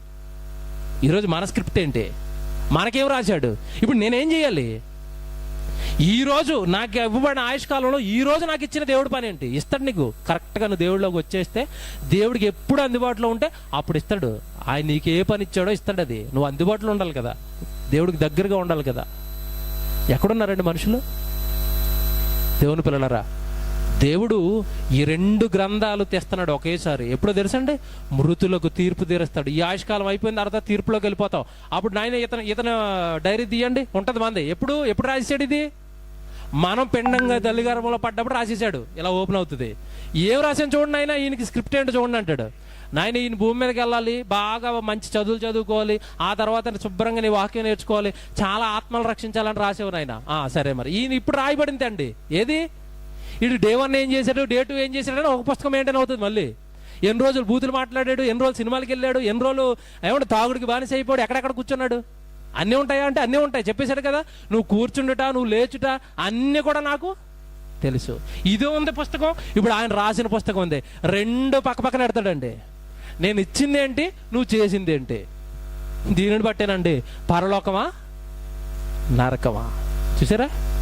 జన్మ ఏదో ఏమండి సింపుల్గా ఇచ్చేసానండి, అలా ఏదో అలా గాలికి పెరిగేసానండి, ఏదో అలా బతికేస్తున్నానండి, ఏదో ఉద్యోగం చేసుకుంటా, వ్యాపారం ఏం కుదరవు, ఏం కుదరవు. సంఘానికి అంటు పెట్టుకుని బాగా వినండి, వాక్యం బాగా నేర్చుకుని దేవుడు పనిమ్మని అడిగి దేవుడిచ్చిన పనికి సంపూర్ణంగా న్యాయం చేసి, తండ్రి నువ్వు ఇచ్చిన పనిని చేసుకున్నానని అప్పుడు తండ్రి పాదాల మీద పడితేనే గారి పరలోకం రాదండి. స్వర్గం చేరుకో మళ్ళీ తిరిగి వచ్చేసాం. రావటం ఈజీయే, వెళ్ళటం కష్టం. మనకు రాసిన స్క్రిప్ట్ మనం భూమి మీద నెరవేర్చకపోతే మాత్రం పరలోకానికి రానివ్వడు. అయిపోద్దండి ఆయుష్కాలం. ఎంత అండి? పట్టు పని నాకు 33 అండి.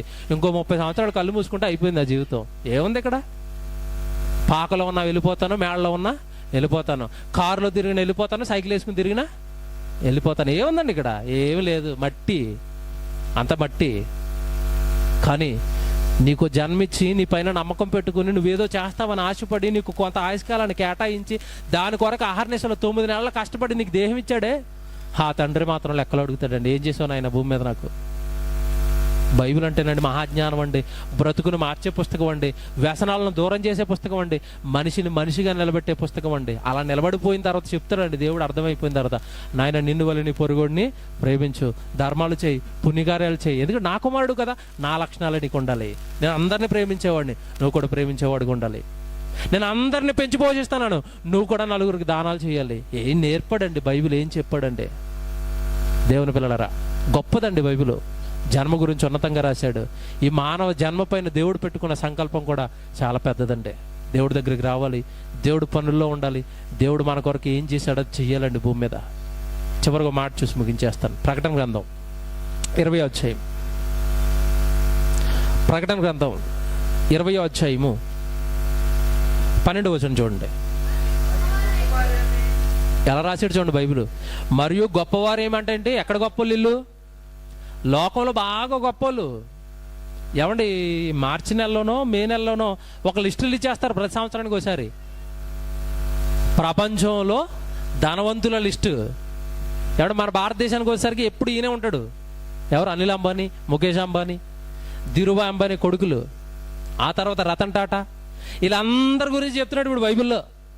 గొప్పవారేమి, తర్వాత కొద్దివారేమి, మృతులైన వారు అందరూ అన్నాడు చూడండి. దేవుడికి మతం, ఎవడు మృతికి మతం లేదు, చచ్చిపోయినవాడికి మతం ఉంటుంది ఏంటి? మృతులైన వారు అందరూ అన్నాడు చూడండి దేవుడు. ఇక్కడే మతం వస్తుందండి ఇప్పుడు. అది మతం అండి, మేము రావంటే చచ్చిపోయిన 10 ఒక్కడిని నేను పట్టుకుంటానని ఆయన అంటున్నాడు. మృతులైన వారు అందరూ అన్నాడు చూడండి. మృతులైన వారు అందరూ. వాడు గొప్పగా ఉన్నాడు ఆ భూమి మీద, దరిద్రంగా బ్రతికాడు. నాకు ఆ భూమి మీద జీవితం నాకు అనవసరం, ఎలా బ్రతికాడు అన్నది నాకు అవసరం, నేను ఇచ్చిన స్క్రిప్ట్ పాటించాడా లేదా అన్నది నాకు కావాలి అని. కొద్దివారేమి గొప్పవారేమి మృతులైన వారు అందరూ నా సింహాసనం ఎదుట నిలబడి ఉండుట నేను చూస్తాను. అప్పుడు గ్రంథములు విప్పబడను. ఇది అండర్లైన్ చేయండి, గ్రంథములు అని ఉంటుంది చూడండి. అక్కడ గ్రంథాలు అంటే ఏంటనుకుంటున్నారు?